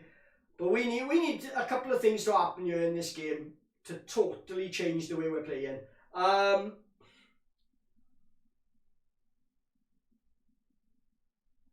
Yeah, you're saying I think the Scarlets have the best 10 in Wales in Patch. I just don't think we'll ever see him again. Exactly. Yeah, Patchell's great, right?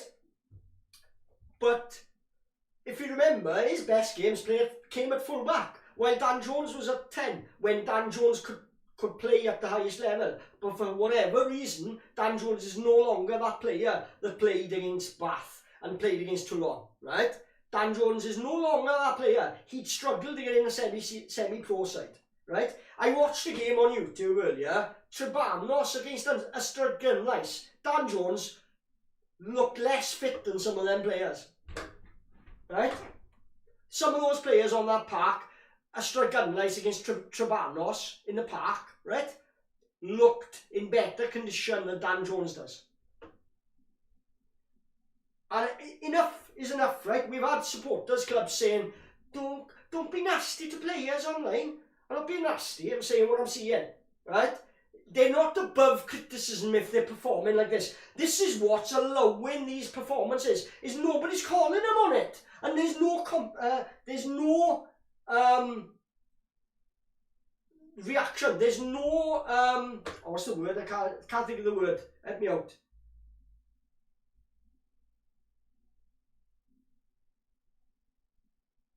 Scarlets with a crossfield kick here. Could be in.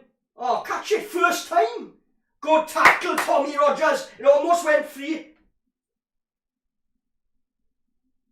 Going back for a penny to us. Right, sorry, I'm getting distracted. Consequences. That's the word I was looking for. There's no consequences for all these years that we've seen these players come into a Scarlet shirt off the back of performances for Wales and the Lions and what have you, right? And just go through the motions. And I'm calling it out right here now. There's a team full of them. Full of them. And the thing is, they might have a reaction for a game or two, and then they go back to doing the same old thing. And they get away with it time and time again. And that's what disappointed me a bit, boys, was while the British Lions were away, there was opportunities for Kieran Hardy and Ryan Elias and people like that, and they didn't take them. They were just as bad. But at least they had the energy about them. It was just silly mistakes. So I'll drive in more here from the Scarlets now. We need the next score. But we're being well and truly beaten here. Well beaten so far. Ryan Elias at the tail. There's a little bit of motion here, but we need to use this. It's dying out. Don't let that ball get snagged here now. We need to use it. His hands in there from a side, ref. Every time, and this is a bugbear. This is a bugbear of mine. Whenever we have a maul that collapses and we're struggling to get that ball back, everybody just stands there and lets it happen. It's a maul. You're allowed to maul. A maul, what's the description of a maul? It's not driving forward, okay? A maul is grappling other players. Get them out of there. You're allowed to grip them and throw them out. You know, it's not just about joining the maul and pushing. That's a scrum, right? A maul, you are allowed to grapple the other players. As long as you're on the right side, you're through the middle and you're legal.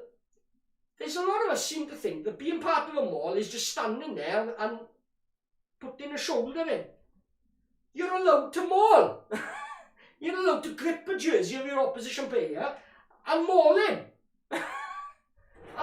It's so frustrating when I watch, and you can see it happening and nobody's reacting to it. Let's get back.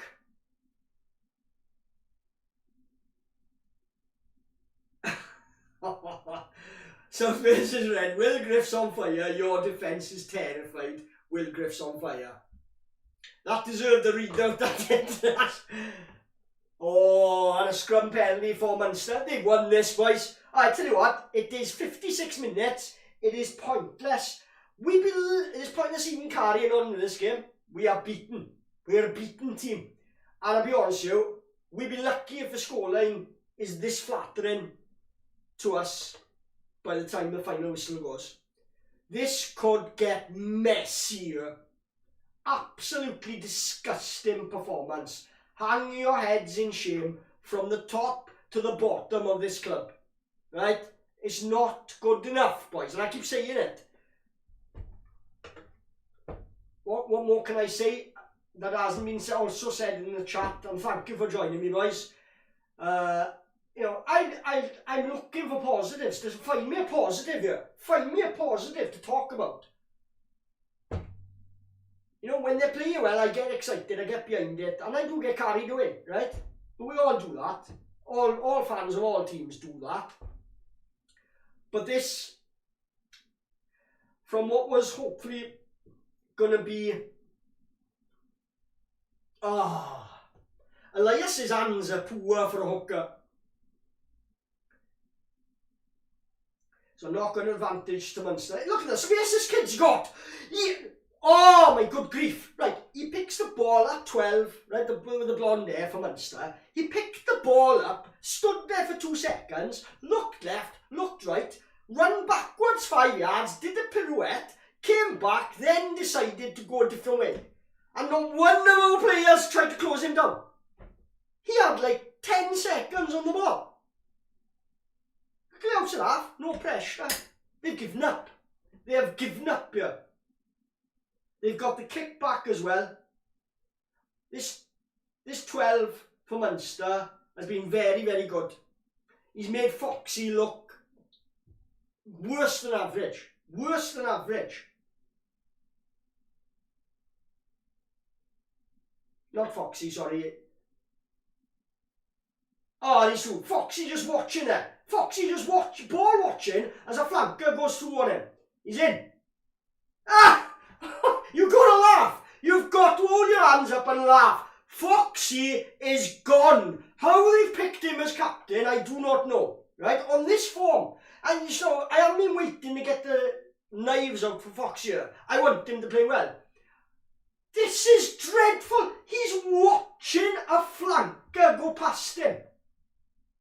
You know, he knew that could have been a broken tackle there. We are falling off tackles everywhere, boys. And he's mixed. And he's responsible for missing the final bit of it as well. Look, it's not just the initial tackle. He's made the break. Flanker's kicked ahead, right? And he's missed that ball as well. Just not got it, boys. He hasn't got it to play at this level. And what this level is Munster's seconds. Okay? Let that sink in. Foxy is not good enough to play at this level. He's proven it by what we're seeing on the picture. What have you got to say about this, boys? I said about 5 minutes ago, rewind it if you want. I said we'll be lucky. I could see it. We will be lucky if this stays as it is and doesn't get even worse. This has got 50 points all over it. Right? And too many times now, these players have been on the end of these at home. Dragons did it. Glasgow have done it. You know what I mean? All of them have done it. Edinburgh coming in, you know, scoring willy-nilly against us, like, you know. Apparently, we've got a defence coach from Ulster, from Leinster. But he wasn't a defence coach. He was a skills coach, apparently. You can't make it up, boys, right? You can't make it up. And I won't be shut down on Twitter, right? Because whenever I say these things on Twitter, the same old click massive bipping to me again and trying to bully me into not saying things. Here you go, boys. This is what happens when you ignore what's in front of you. And Tommy Rogers, pity for him, like. What can he do? His senior players have let him down today, boys. Sam Costello, Tommy Rogers, Foxy. What are you doing? You know what though? I mean, well, we can't replace Foxy. But even if we could, I'd leave him out there. You stay, don't save him. You stay out there and face this now. Enjoy it. Enjoy your last game. This way, you know, I would take the captaincy off him because it was a poor decision to make it. I think they made this decision as making him captain, hoping it would kickstart some form from him.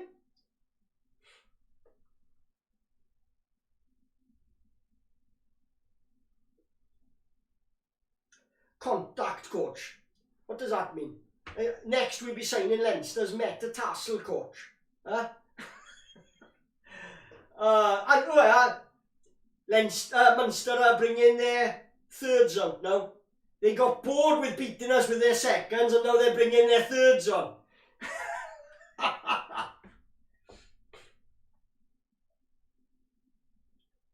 Let's get back to...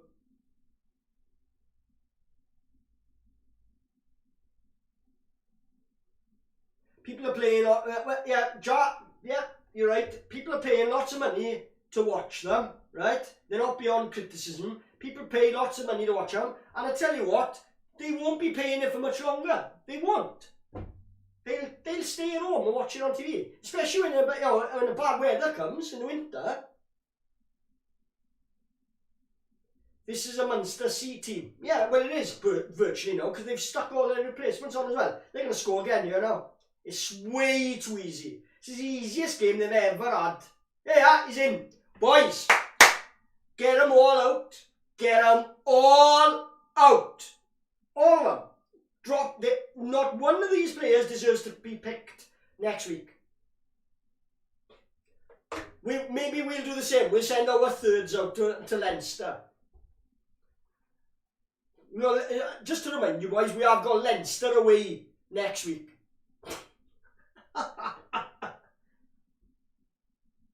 Paul Price says, I wouldn't be hanging about in the enclosure today after the game. Tell me about it. Tell me about it.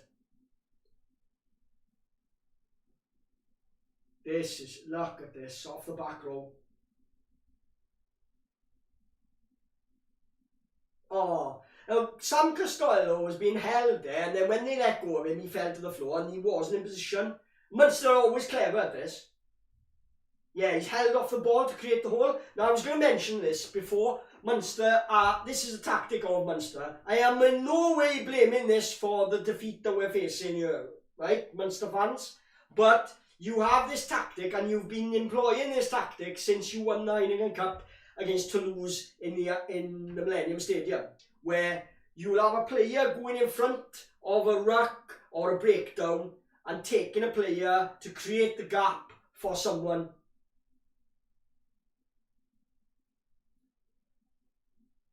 Now he's being held there and he's trying to get away, then he falls.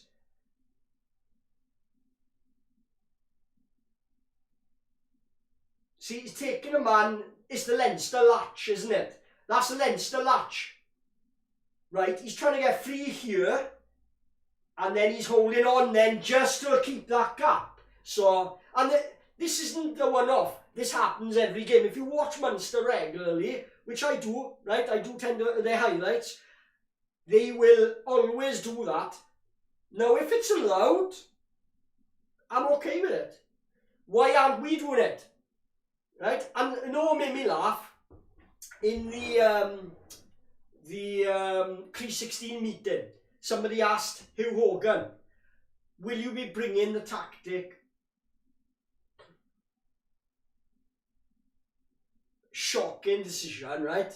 Because I don't agree with it, but if they are allowing that, and clearly Leinster and Munster always do use this as a tactic, this latching on to the tackler to one, make ground, because there's no way Devon Toner makes 20 yards through everybody's pack, right? There's something afoot, and that is the Leinster latch that we call it, okay? They're gripping onto the tackler so that there's more than one man driving that tackler back, right? Then they're holding on. Then you saw there was a try that, you know, the biting incident or accusation that happened with Munster last week.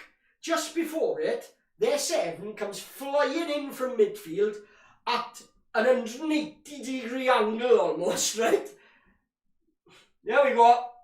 Oh, it's going to be 50 now. And we've still got, is that 15 minutes left?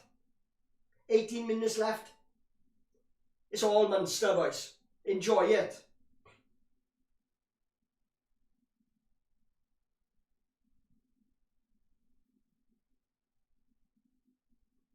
Good interception by Blade Thompson. To be honest, I enjoy commentating on the game, but I find to myself like there's so many things, deep-rooted issues to discuss here. Scarlett's, Foxy again, he's just holding on to the ball, looking around. Shall I pass? No, I'll just take it in. Safe option, not make any ground, not do anything, put my players under pressure, because they've got to try and get, and they've turned it over, look. It's gone back off Scarlett's, and it's going to be, oh.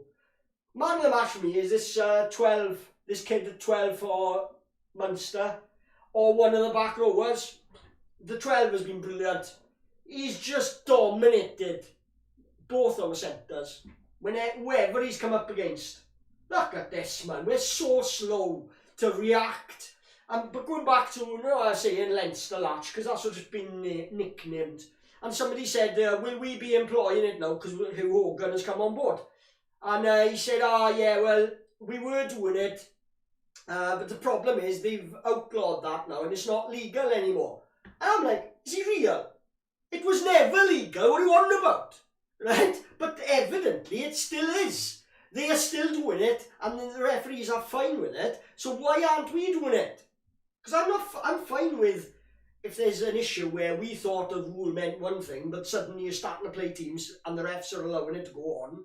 Well, rather than just sit there and cry about it, why don't we just practice it and do it ourselves, right? Right, let's go back. I love it. Sorry, I've just seen a couple of comments here. South Wales is red. In the words of Claude, a fellow Italian, R.I.P. Claude from Arsenal Fan TV, it's time to go. I know, right? And if you had to make me into a character from Arsenal Fan TV, it would be Ty, right? My mate Chase Palmer is Claude, and we'd be like that on the bus. Arguing, I'd be, Gareth Bowen will be fine, he just needs more time. Mike Urkus is fine, he just needs more time. Right? And Jace would be there, he's got to go. But, so that's what we used to be like on the bus, going to an away game, or on the way back from another defeat, arguing on the bus. Let's get back to the chat here as the Scarlets make hard work of trying to make a couple of metres. And there's a penalty to Munster, and to be honest, they probably kicked for the corner. They've got no reason whatsoever to go for the posts. This game, with still just under 15 minutes to go, was decided a long time ago. And some of you might be offended maybe if I'm being a bit... it's either I laugh or I cry live on YouTube. And I don't want to do that. Not again. But you've got to laugh at it and stand back because it's like, well, you know, That's all we can demand now is stuff has got to change. This club has got to change. From the top to the bottom. Now, I admire some of the things Simon Munderak and Dwayne Peel are trying to implement and change. And I know certain things haven't gone their way, right? But things don't go away for everybody else either. But they still, there's a baseline, and Dwayne Peel talked about this, about a level of consistency and a baseline of performance that we don't drop below, right? The problem is when then this happens, it's just words, boys. And you know, I love Crease 16, but it all becomes a bit monotonous, doesn't it, boys? Meet the coaches, ask the coaches questions, right? Knock on, luckily. Ask the players questions, ask the coaches questions, they give us answers, and everybody nods and smiles and goes, oh, yeah, oh, it's great, it's lovely. It's not lovely, boys. Talking rubbish. They give rubbish answers that are the same old stuff all the time. And nothing changes. That's the key. What people say in these meetings when they meet the fans has no bearing as to what is happening on the training paddock or on the pitch. Right? It's a way, you know, I like what Crease 16 do. But it's just like, when are we going to turn around and say, look, boys, you know, there's something else wrong here. It's frustrating. As a fan, I find it really frustrating because I appreciate the players and the fans coming out and meeting fans and talking to them. But there's no level of integrity there, to be honest, truly, about what's going on wrong with this club. Right? Now, in the past, we haven't been able to do it because there's always been a changeover quickly of a lot of coaches and stuff like that. But Dan Jones, nice little handoff, but he looks like he's going to struggle to get that ball back. And thankfully, there was already a penalty coming for a high tackle. There we go. Now, 17 coming in there now with a cheap shot on a player that was prone. Look, they're coming in here now. We're losing the scraps as well. Look at this. Munster are 43-13 up, right? There's a little scuffle, and about 3 or 4 of their forwards came steaming in. That's how much they want it, boys. There's the difference. Can anybody see the disparity here of what it means to Munster? They're winning. They could have just left that go and laughed about it. But the first sign a little bit of niggle, they're smacking our faces there. From top to bottom, my mindset, everything. They are teaching us a lesson here, and but my worry is that we're not even intelligent on the pitch or in the coaching staff to learn it. I mean, you could dissect this all you want.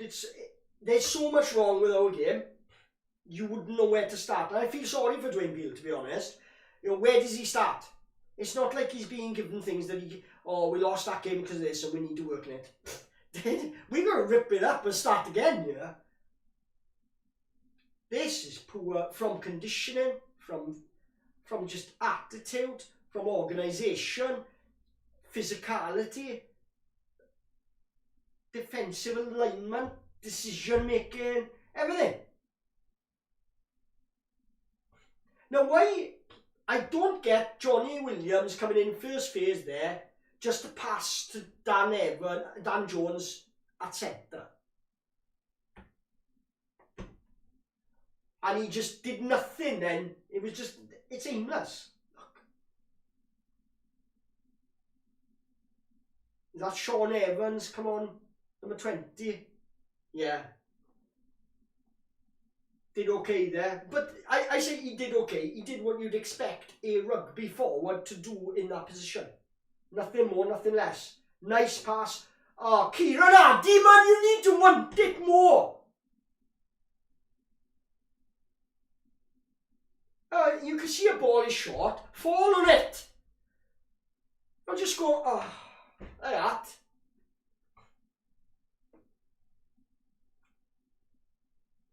Oh, Dan Jones. Caught in his own 22. He's very lucky.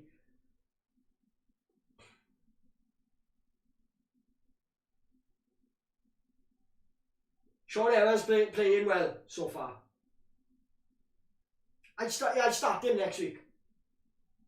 He's played better than anybody else has. A lot of these players are only still on there because we haven't got anybody else.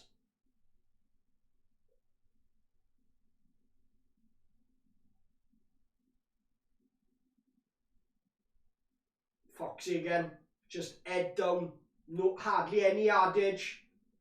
Too easy, boys. Now they're way out there, and we should be exposing that though. You know, when Munster have come offside there, right? So there should be already a plan in place that as soon as that is seen, both the man with the ball in his hands knows that the chip over is on, and the players behind know, get through, there's a chip coming. Tommy Rogers with a chance. Half break. Lays it back. Oh, Johnny McNichol with a delayed pass. Dan Jones dithering. It's all too slow, boys. All too slow. And not accurate. Look at it. We don't know what we're doing. There you go. Johnny McNichol up from fullback. He does it more than 2 or 3 times a game. Johnny McNichol will come up from fullback and lose the ball. Right, here we go. That's better. Sean Evans, first one there. Our number 6. Right? Our number 6 was the first one in support there. It's like our backs don't want to score. Half decent kick. Good tackle, Tommy Rogers. He's got to be holding on, ref. He's got to be holding on.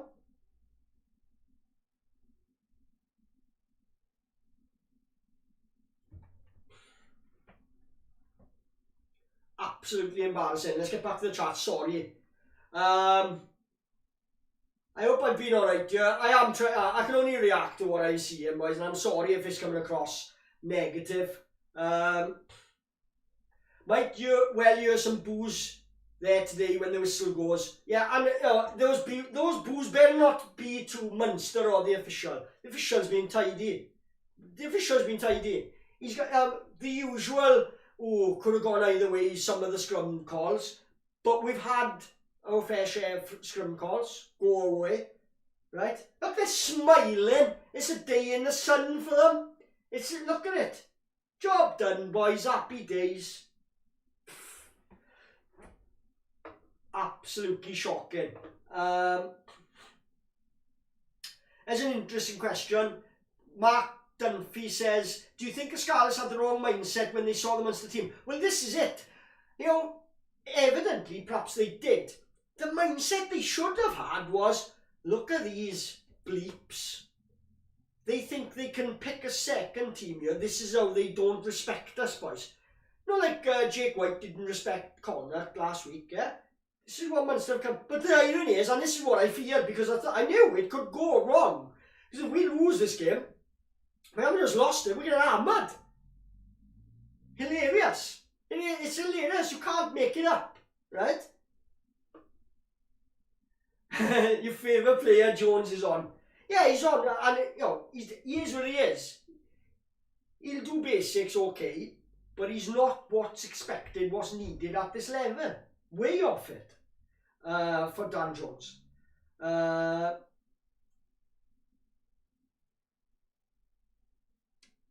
Paul Price says, Mark, I think that might be part of the problem, but more so, they're saving their bodies for international duties. Now, this is the point. This is the mindset. It's not a mindset of what Munster brought. The mindset is the Scarlet jersey. When they put this Scarlet jersey on, they just don't care. They don't. You can see it. And they can say they do all they want, right? You can have all the supporters clubs coming up and saying, don't bully the players, blah, blah, blah. We're not bullying them. We're just saying what we see, right?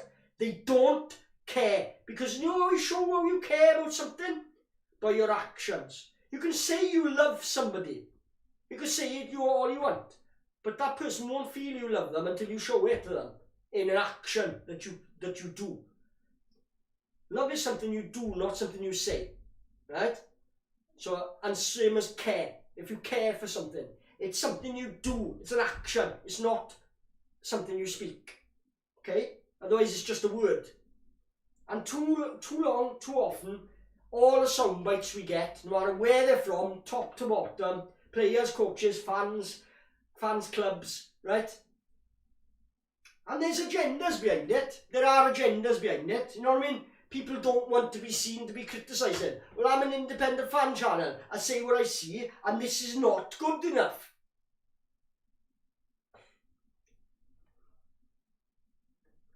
Looking for a number for something. But he hasn't put his arm out. Same old back moves all the time. So easy. Look at this. We are going to get crucified against South Africa teams and Europe, boys. We are going to get absolutely hammered, nailed to the stake. We are so bad, right, in every aspect of play. It's so worrying. I'm scared. And the reason I'm scared is because I've started this channel, and that means I've got to watch the games. I can't switch off. You lot have got the option to switch this off. I haven't. I've got to somehow get through all this, right? Which is good. I'm enjoying the channel.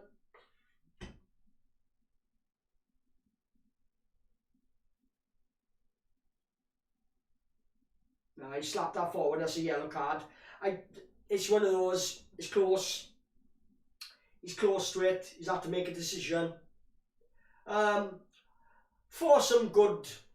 While we've got a break and play, we will remind you while we've got a few in here.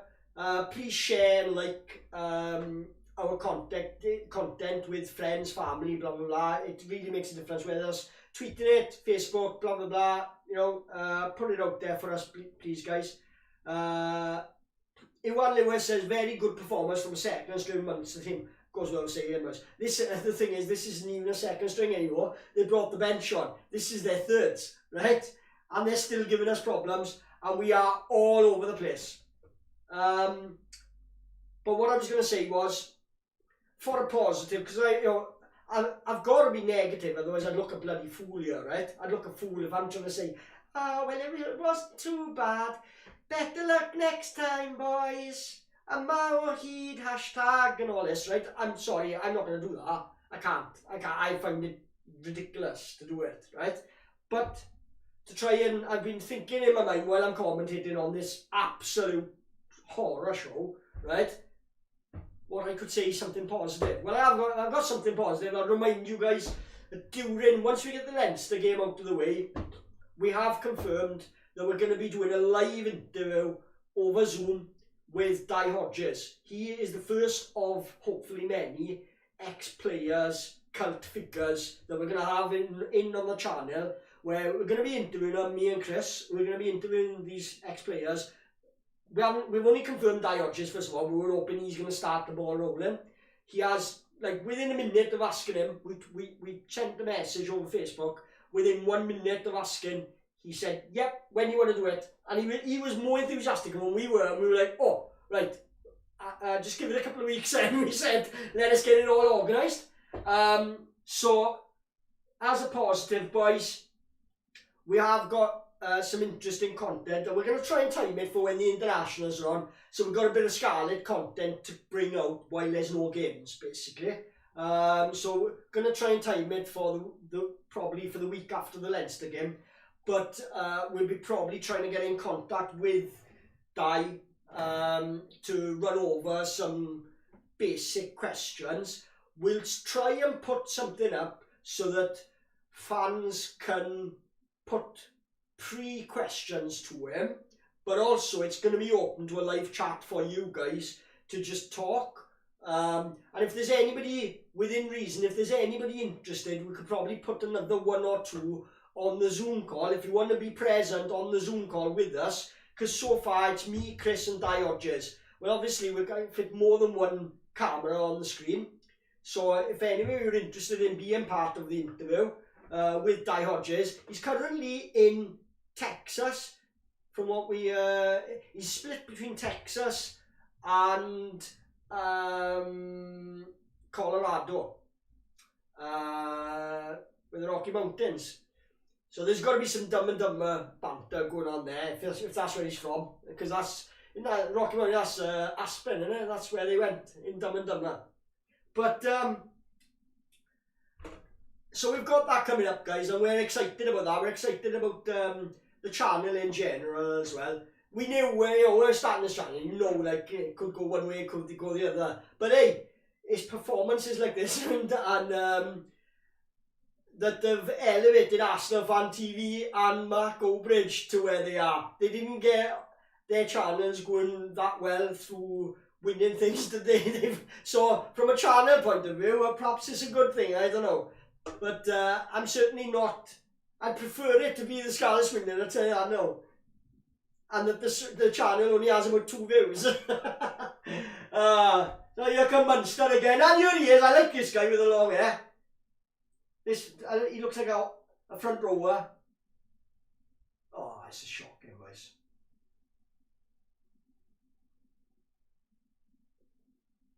And he's straight through the middle again. Even when we knock them backwards and they mess it up, they pick it up and make like another couple of yards easily.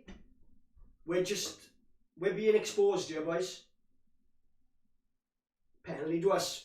Ref feeling sorry for us, I think.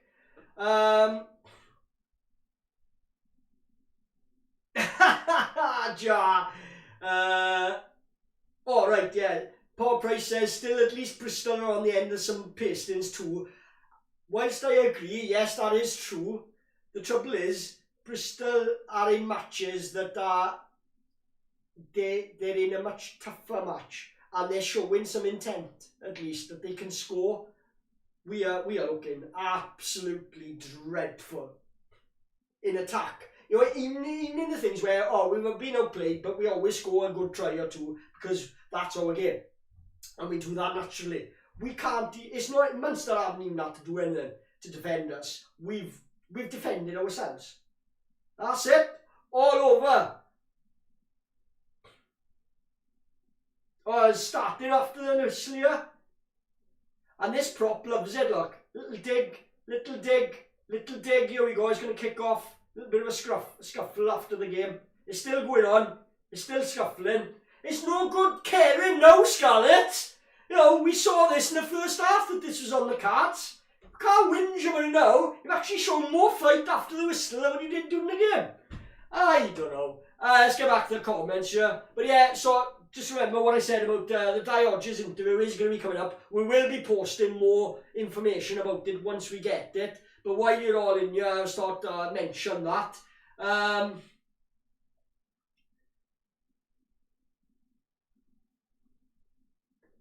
Yeah, Munster have misjudged us today. They should have sent the academy boys over. I think anyone. Yeah, I don't know. It's just definitely their academies would probably have given us a going over here. There's something not right at the Scarlets, boys. Something not right at the Scarlets within. There's rot that is set in, okay, at this club of ours, and it's been there since Wayne Pivac had that last year gap year, I call it, where he'd already decided to take the Wales job, and he just went through the motions, and the players started going through the motions. And since that time, even when Brad Moore came in, Brad Moore was more concerned about speaking Welsh to the media and enjoying the culture, which is fine. But the coaching on the pitch, the standard on the pitch was dropping season by season, and it hasn't helped having a change of coach every time. But this is it. You know, as a club, we are somebody who, whoever comes here, it's just a stepping stone. We don't get no momentum to build something. You know what I mean? How long has Pat Lam been at Bristol now? You know, he's building something. They've gradually Exeter. They've built and they've built and they've built. You know, from a far lower position than what we are, right? We don't, even when we built that with being Pivac. It's gone. Rip it all up. Start again. Everything we had, or the way we played, and someone touched on it earlier about having Barkley, Cubby, Tadburn, right, Scott Williams. There was 4 jacklers in one team, and sides couldn't cope with it. And once we turned ball over, we had players to counter-attack. That was our game. It was a great game to play, and we had a good defence as well. And we would funnel, we'd defend intelligently. We would funnel runners into our jacklers. There's no sense on this pitch today. You couldn't even see what they were trying to do, both in defence or attack. And the set piece is poor as well. You put all them together, you've got a problem. You know, it becomes one huge problem. There are some harsh words that have got to be said there. I tell you what, those boys need to be smashing the absolute. They need to bleed. They need to bleed, smash each other up in training this week in preparation for what they're going to face in Leinster. They need to go all French and deal with this. That's what the French would do, wouldn't they? They'd be coming out with cuts and bruises and black eyes, right? They're beating the rubbish out of each other before even coming out. That's what's needed here, because these boys, and if you remember, the Dragons did it once and it improved them. The Dragons had this thing where they locked themselves in a room and they just beat each other up, basically. And I know it sounds, some of you might laugh at it, some of you might, it's what's needed. They are having an easy ride. What they think is tough training and tough pre-season is nothing, because they're coming up against sides that are clearly above them in their pre-season. You know what I mean?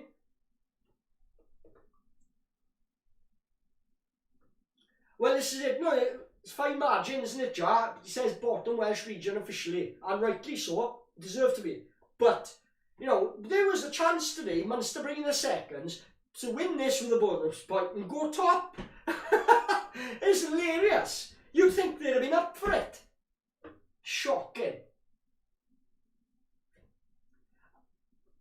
I mean, foreign signings. Where's the last signing we had that was, everybody in the world, you know, in the league, in Wales, sat up and took notice. Oh, they're serious here. That's all we sign is time servers. And when they time serve, they're away with Wales. And then when they're ready, then, as in Jake Boskis, they're off. We hardly saw him. We hardly saw Jake Ball. And it's the same with all. Tagburn. He comes in. Oh, let's play for Ireland. As soon as he couldn't play for Ireland, he's gone. So all our work we did to develop a quality player, gone. Not worth it, boys. It's not worth it. Did the same. Blake Thompson. He's supposed to be a star signing. He's absolutely shocking for us. What's your thoughts on Blake Thompson? I seriously disappointed in him. In anything he's offered. For the fact that he signed for us and then decided he wanted to play for Scotland, found a Scottish grandfather from somewhere, right?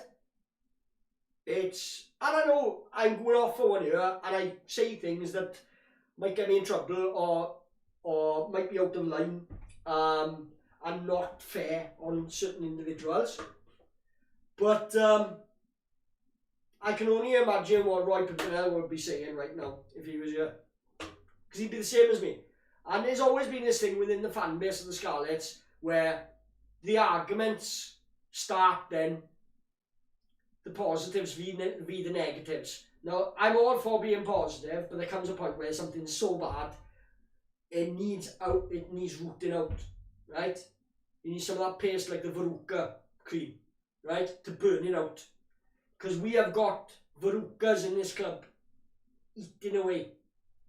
Deep rooted. It's honestly, it's horrible to watch. Horrible to watch. Those are my opinions anyway. I don't know what you think. The crowd are out. The crowd have gone. They're down the beach. They've gone down the beach. Think Sione is good sign of you. Yeah, he's been good, Fred Clark. But the problem is, he's the only ball carrier in that pack. It's back to the Scott. Well, not even in the Scott Quinnell days were we that bad in the pack, right? Because we had Madden, McBride, John Davis. You know, we had some good locks. Wyatt, Luke Gross, What was the one that went to Clermont? That was one going back years. What's the Canada lock that played for us, and he went on to Clermont, and he was amazing for them for years. Jamie Cudmore. An animal. An absolute animal. And we let him go. And we kept people, Vernon Cooper, you know what I mean, he was a decent club player, but he wasn't European level, really, consistently. He had a few moments, obviously, against Wasps on his debut, but to leave players go that we have over the years, we always do it. I'm being critical of, you know, top to bottom, over the years, we're seeing the same things all the time. And today was a wake-up call. Not going to get away with it, boys. We need to change radically. Something needs to change radically at this club if we want to compete. You know what? And it is worrying to see both ourselves, Ospreys, Cardiff, turn out performances like this. But in a way, I'm glad that this level of performance was rewarded with a smack on the nose that it was. Because, you know, if we'd come close to winning this game, even though the performance was bad, it becomes acceptable again all of a sudden, you know. What has happened to James Davis? Good question.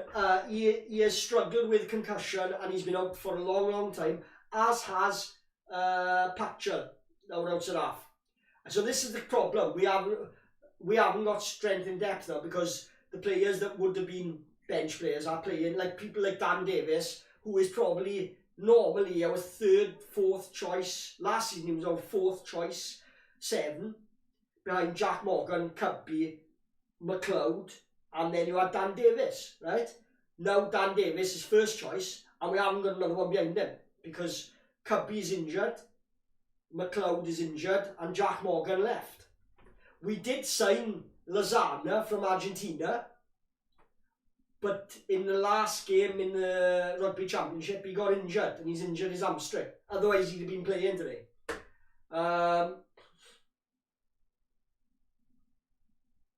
There's 7 man of the match. Yeah, I tell you what, there are so many. I like the way the 12 played. I like some of their replacements that came on, played really well. The 6 for them played well. The 7 of them played well. The 12, I mean, the winger as well is a star player, but he wasn't. You couldn't say their winger was like an architect. Right? Their forwards were brilliant. I'd love to have some of their forwards. Honest boys, enthusiastic, hard to play against, niggly, not a step backwards. Made our boys like little babies. Little babies our forwards look like, right? Straight out from Mammy's apron, right? Go back home, Mammy's got ice cream for you boys, right? Because it was absolutely disgusting to watch. It's British Lions, boys. You made fools of yourselves, right? You made fools of yourselves in that performance, you know. But it's hurting me, and it can only come across as, it's going to come across as knee-jerk reaction. People watching this might think, oh, he's having more of the players when they need support. It's like, you can't support that. You can't support it. It needs the truth. If you turn around like, never mind boys, better like we roll on, next game's the same. They're doing it every week. What are you going to say next week? You know?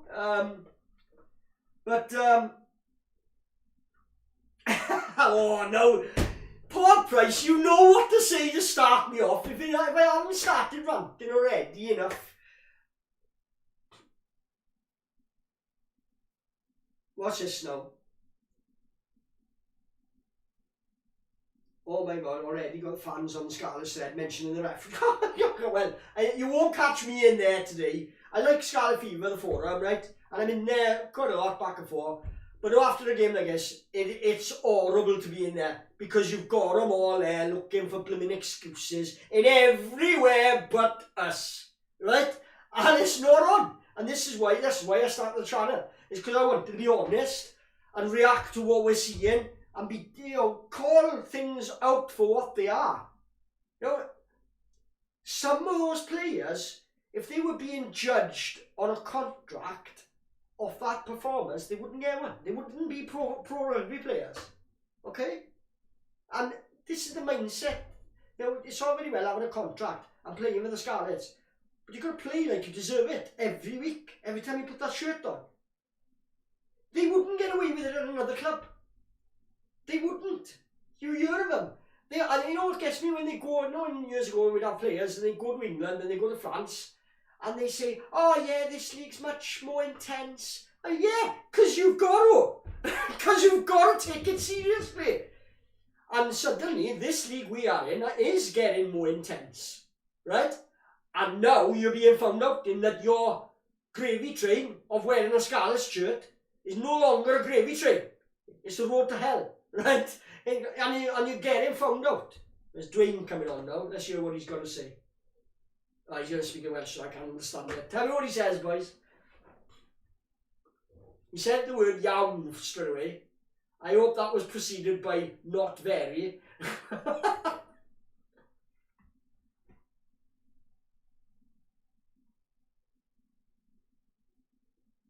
Shocking. He doesn't look happy, obviously.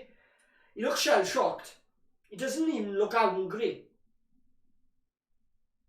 And we all react to these sorts of days in different ways. Some of us will look for excuses. Some of us will rant and rave. Some of us will cry. And some of us will laugh. I react during the game. I gotta laugh. When it's that bad, I'm like, oh. It's happening again, boys. It's happening again. And you know, there were times when I would get angry or I would get like moody about it. I let it affect them. I cut the line. There was a moment in my life I stopped allowing these performances because I know these players don't care. I know these players don't care how I feel about this performance. So why should I care about them? Right? And the same for Wales. Same for everything. Same for Liverpool. I find I have to detach myself from it because they're getting their money either way. Right? I'm going to go into work tomorrow. Now I can either choose to feel better about myself or I can go in a mood. I said on Glad earlier, if the Scarlets don't get a bonus point win out of this, the curtains will be drawn in Clechley this week. If you go on to Glad, that's what I posted under Speedy, right? Absolute. And yeah, there's it wasn't a prediction, but it was my feeling of, I could feel it. I could feel that it was possible. That's why I'm laughing. Because it's not a surprise.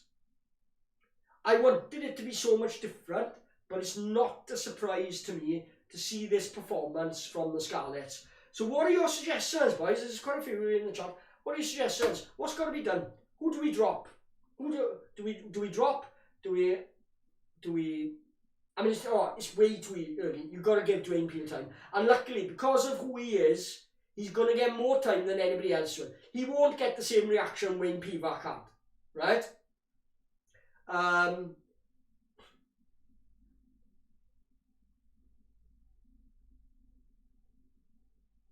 Jar says 21 missed tackles, Munster 21 defenders beaten. It should have been more. I can't believe they didn't hit 50. If you notice, boys, I stopped doing the scoreboard. It's only now I'm realising I was ranting so much. I stopped doing the scoreboard. That was unbelievable. I'm sorry, I should have carried on because I like doing the scoreboard and I should have carried it on. But the tries were going in so thick and fast for Munster, I couldn't keep up. They were going to melt my scoreboard.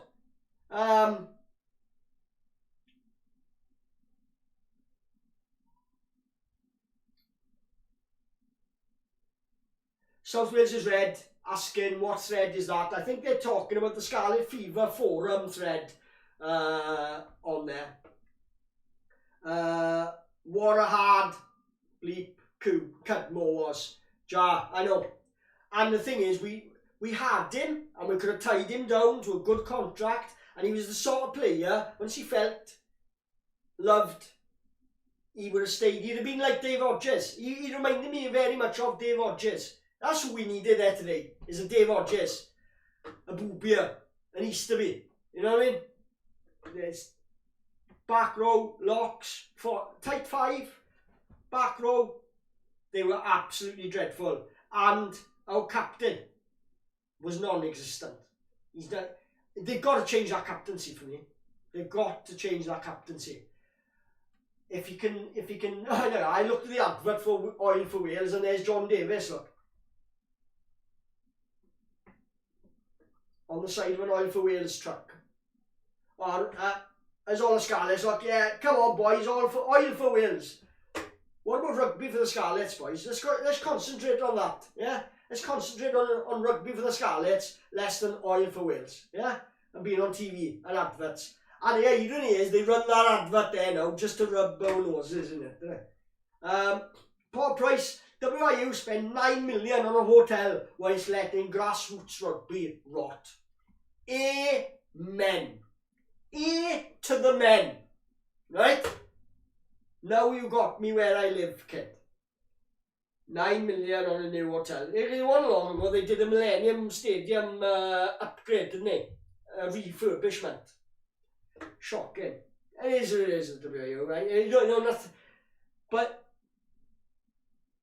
you go in, as much as the WIU have got a lot to answer for, you're going into the realms of then looking for other things to blame. There are things we could be doing. We are the highest funded team. We've got more funding than other teams in this league. Do you know that? We are funded more than any other Welsh team. Right? There's no excuse for this. We're a pile of rubbish. Right? And we're the biggest funded team going. Right? It's no longer acceptable to blame lack of funds. Right? We're up there with other sides in England for our funding. Caught me out. I always thought it was the other way around. But it's not. These last couple of years, we're getting a lot of funding. It's not, this is why it was frustrating me.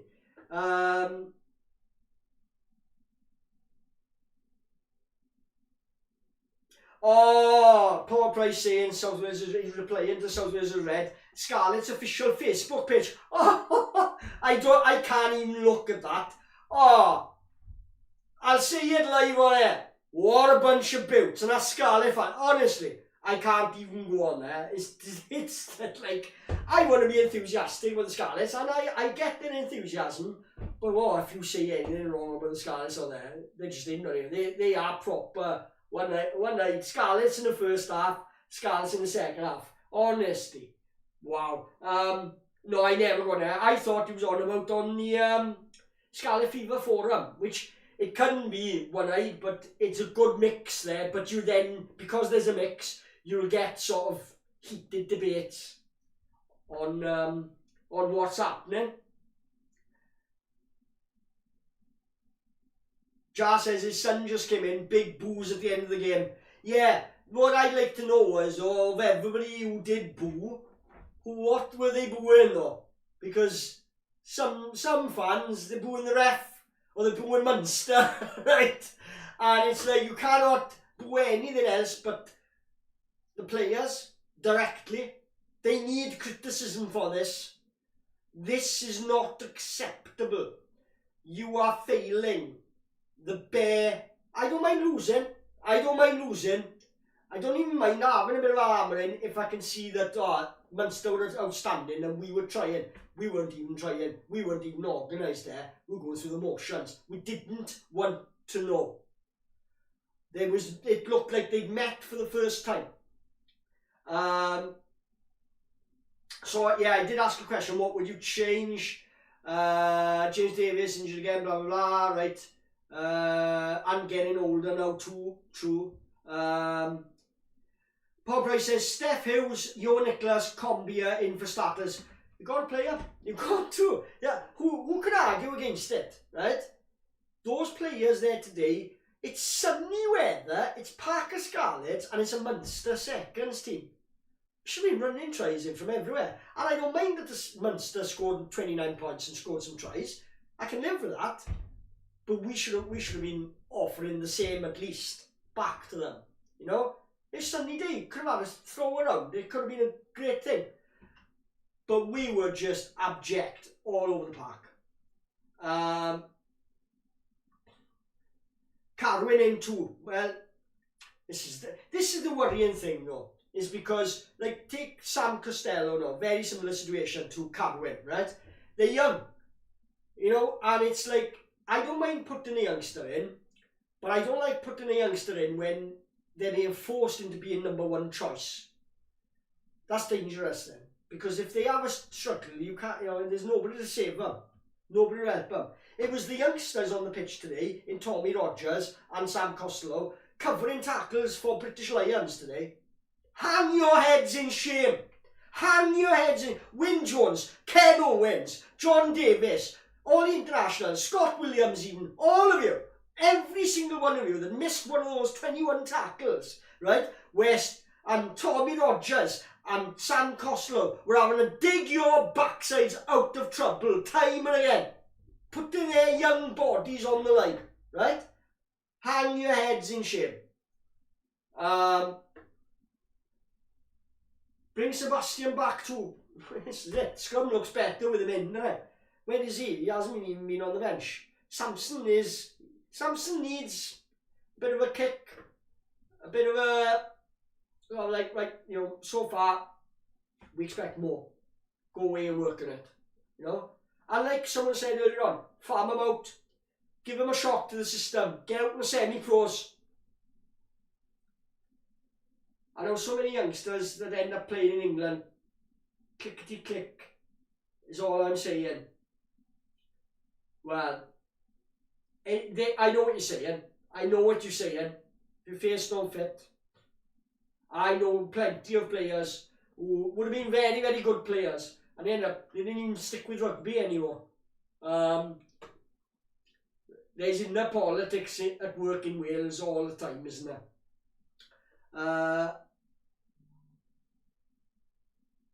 Yeah, Tom Rogers and Sam are the only two players, I think, that came out of that with that you couldn't label any blame too much to them.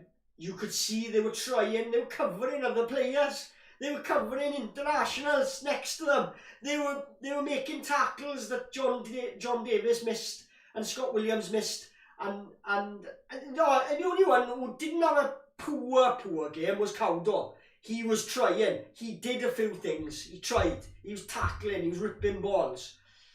But Steph needs a break away from the Scarlets jersey. He shouldn't even be allowed to wear the training jersey in training. He should be holding tackle backs now until he learns to tackle, and until he learns to catch a ball under pressure as well. I mean, yeah, Sanjay now, alright, he's laid off for a while, but when he comes back, he's walking straight in the side. This is the disappointing thing. This was the opportunity for these boys like Kieran Hardy, Ryan Elias, you know, I mean, I think Johnny McNichol, he either needs to be put on the wing or he needs to be dropped. We can't have that failure being rewarded with being picked the following game, right? It's Leinster away anyway, right? Or do they have punishment? You pick them again. There you go, have another armour in. And until you get it through your thick skulls, what's involved in not just playing for the shirt, in this league? Do you realise the league you're in, where you're gonna, you know, where your levels need to be? I'm scared for them. I'm scared for them when they come up against, this is Munster's seconds and thirds. I'm deeply concerned about what is going to happen to that team. It's our first team. What's going to happen to them when next week when they go to Leinster, right? Maybe Leinster might take pity for us and pick their thirds and keep it under 40.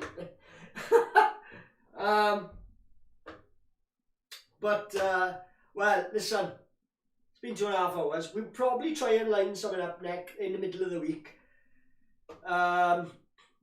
There's a few topics we want to discuss regarding, why have my lights changed in the background? Suddenly my lights have started flashing, and I've got the remote by here, so I haven't pressed it, so I don't know what's going on here.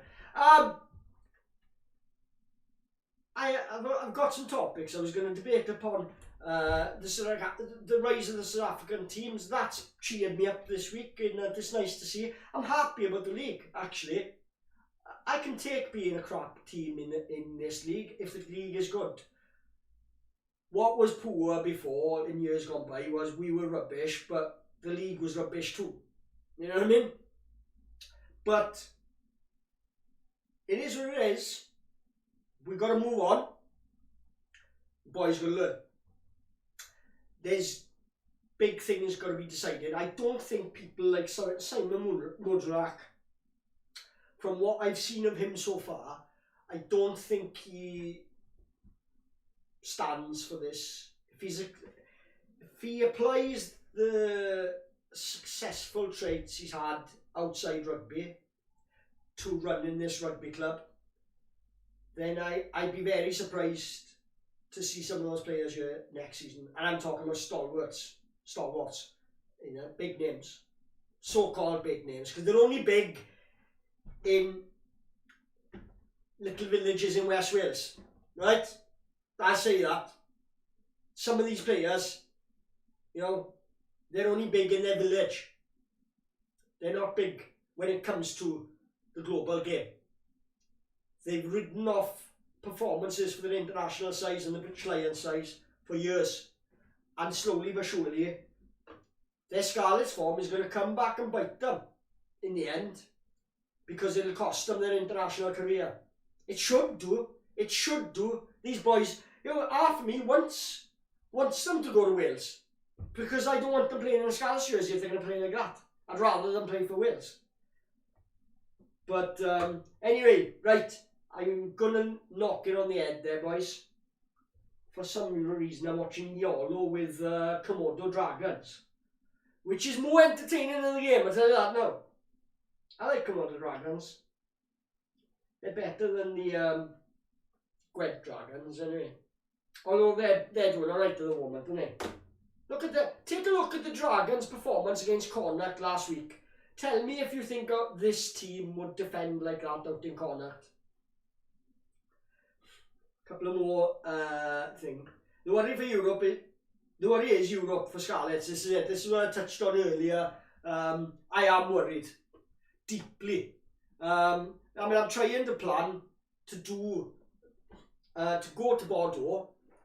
I was going to take the bike, do a vlog, and do some mobile live streams in amongst fans in a bar or whatever, pre-match, post-match, stuff like that, to make and put them up on the channel for away games. That's the plan. And I do want to plan to, so I did want to plan to go to Bordeaux, vlog on the bike on the way over, in the week building up to it, and then sample the atmosphere. There was a good post, can't remember where it was put, I think it's on Scarlet Fever. There's a guy who's got a bar which is opposite the ground, I think, or opposite the supporters bar. He's got a bar, and he's asked all Scarlet fans wearing a Scarlet's jersey or a scarf that we'll have happy hour prices for a drink in his bar if he goes there. And he said the reason I'm asking is because I'm from Llandudno, he said. So there's a guy running a bar in Bordeaux across the road from the stadium. If you go on to Scarlet Fever, you'll see it's been put up there. I think it's Scarlet Fever, or was it the club that tweeted it? I think the club tweeted it today. So if you look at Scarlet Rugby on Twitter and look at one of their tweets, they've retweeted a post from this guy. So that's obviously going to be where the Scarlets fans head over there, if they go. Because many of us might be cancelling our bookings at this rate. I haven't booked any yet because I'm just going to go on the bike. As long as I got my passport sorted, I'm going to get that sorted because it runs out in December. Paul Price, viewer requests for potential interviews be great. Enjoyed again. Thanks for that feedback. That will be noted. And if you, whatever it is, whether it's requests for a potential interview or other ideas that you'd like to see on the channel, we're more than happy to listen to them and take the feedback on board and come up with an idea that perhaps we haven't thought of. Because we're always looking for ideas to do for bringing Scarlet fans and other fans of other teams together.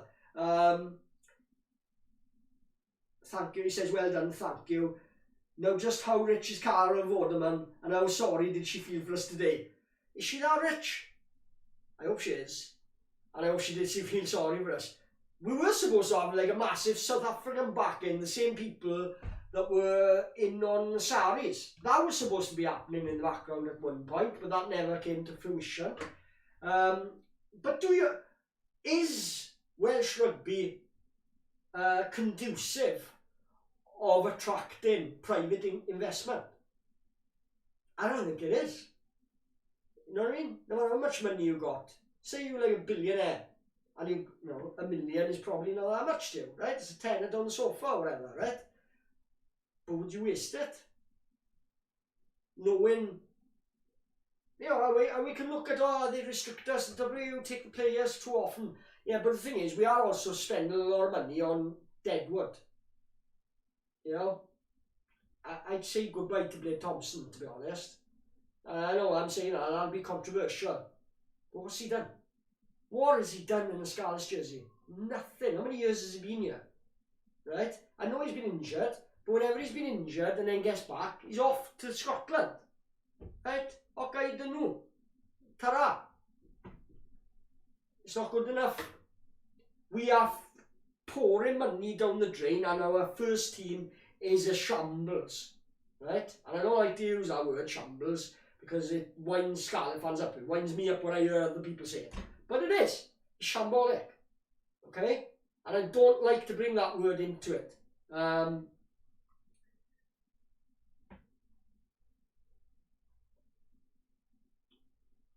So, sadly not possibly in English. Oh, yeah, which is, I'm glad you said that at the end then. I was about to go, not in on you, but in on that like concept. You know, I wanted just as much as the other guy. But at the end of the day, right, you've got to react to what's going on here. No longer, why did we want an Anglo-Welsh League? It was because, oh, intensity and better games. Hang on a minute now. Look at this league we're playing in now. We've got the games now. These teams are good. They're strong. We are the ones of the weak. We are letting this league down. The reason this league is bad is because we are stinking this league up. Right? You know what I mean? You can't, your eyes don't lie to you, right? But anyway, I don't know what these are now. Guinea fowl or something, are they? Why am I watching guinea fowl? And Yolo seems really enthusiastic about them as well. Now he should be, is he a Scarlet fan? He should be a Scarlet fan. Because if he can get, oh, they're chickens, are they? They're hens. If he can get excited about that, he should come on this channel. There's palm trees. Where is he? Is he in West End? There's palm trees.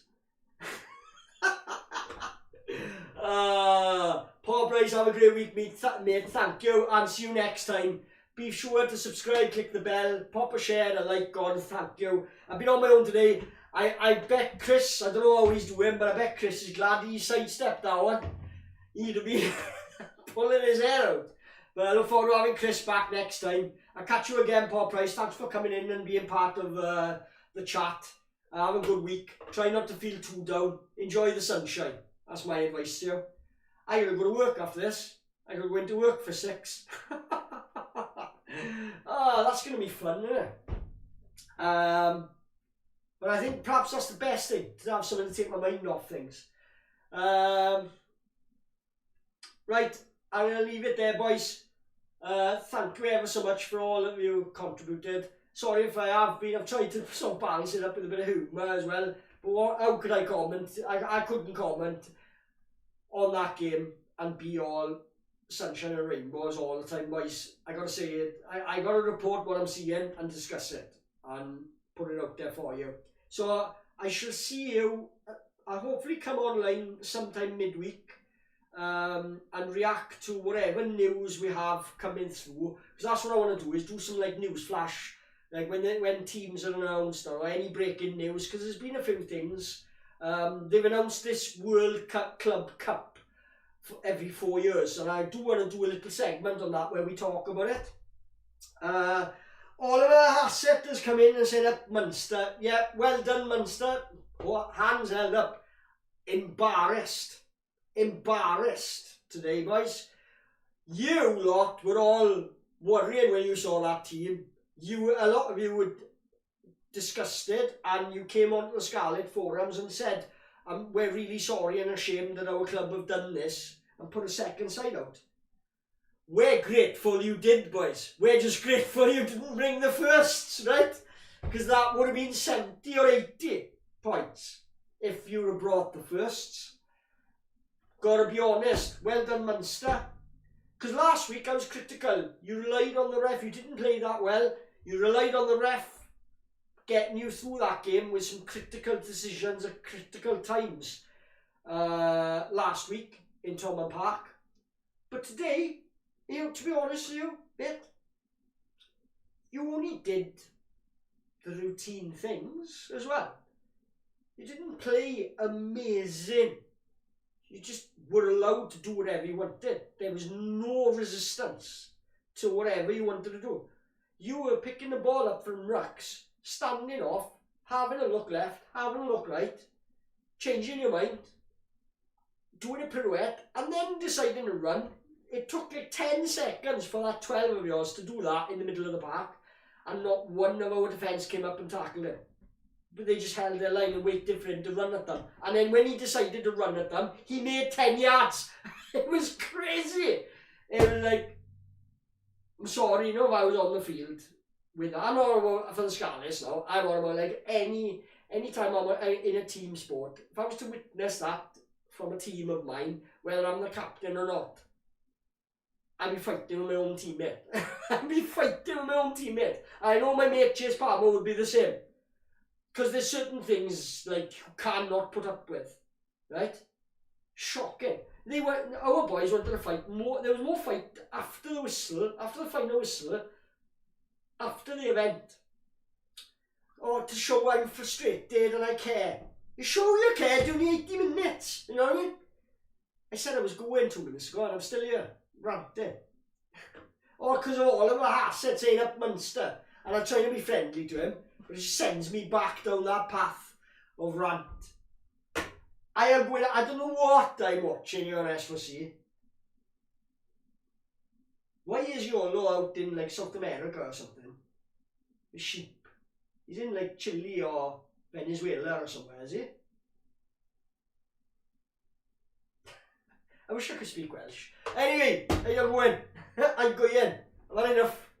I shall see you in the midweek. If not, we'll be live for the Leinster game no matter what anyway. And hopefully Chris will be back to suffer with me. Leaving me on my own to suffer. Right, take care boys. Thanks for everything. Ta-ra.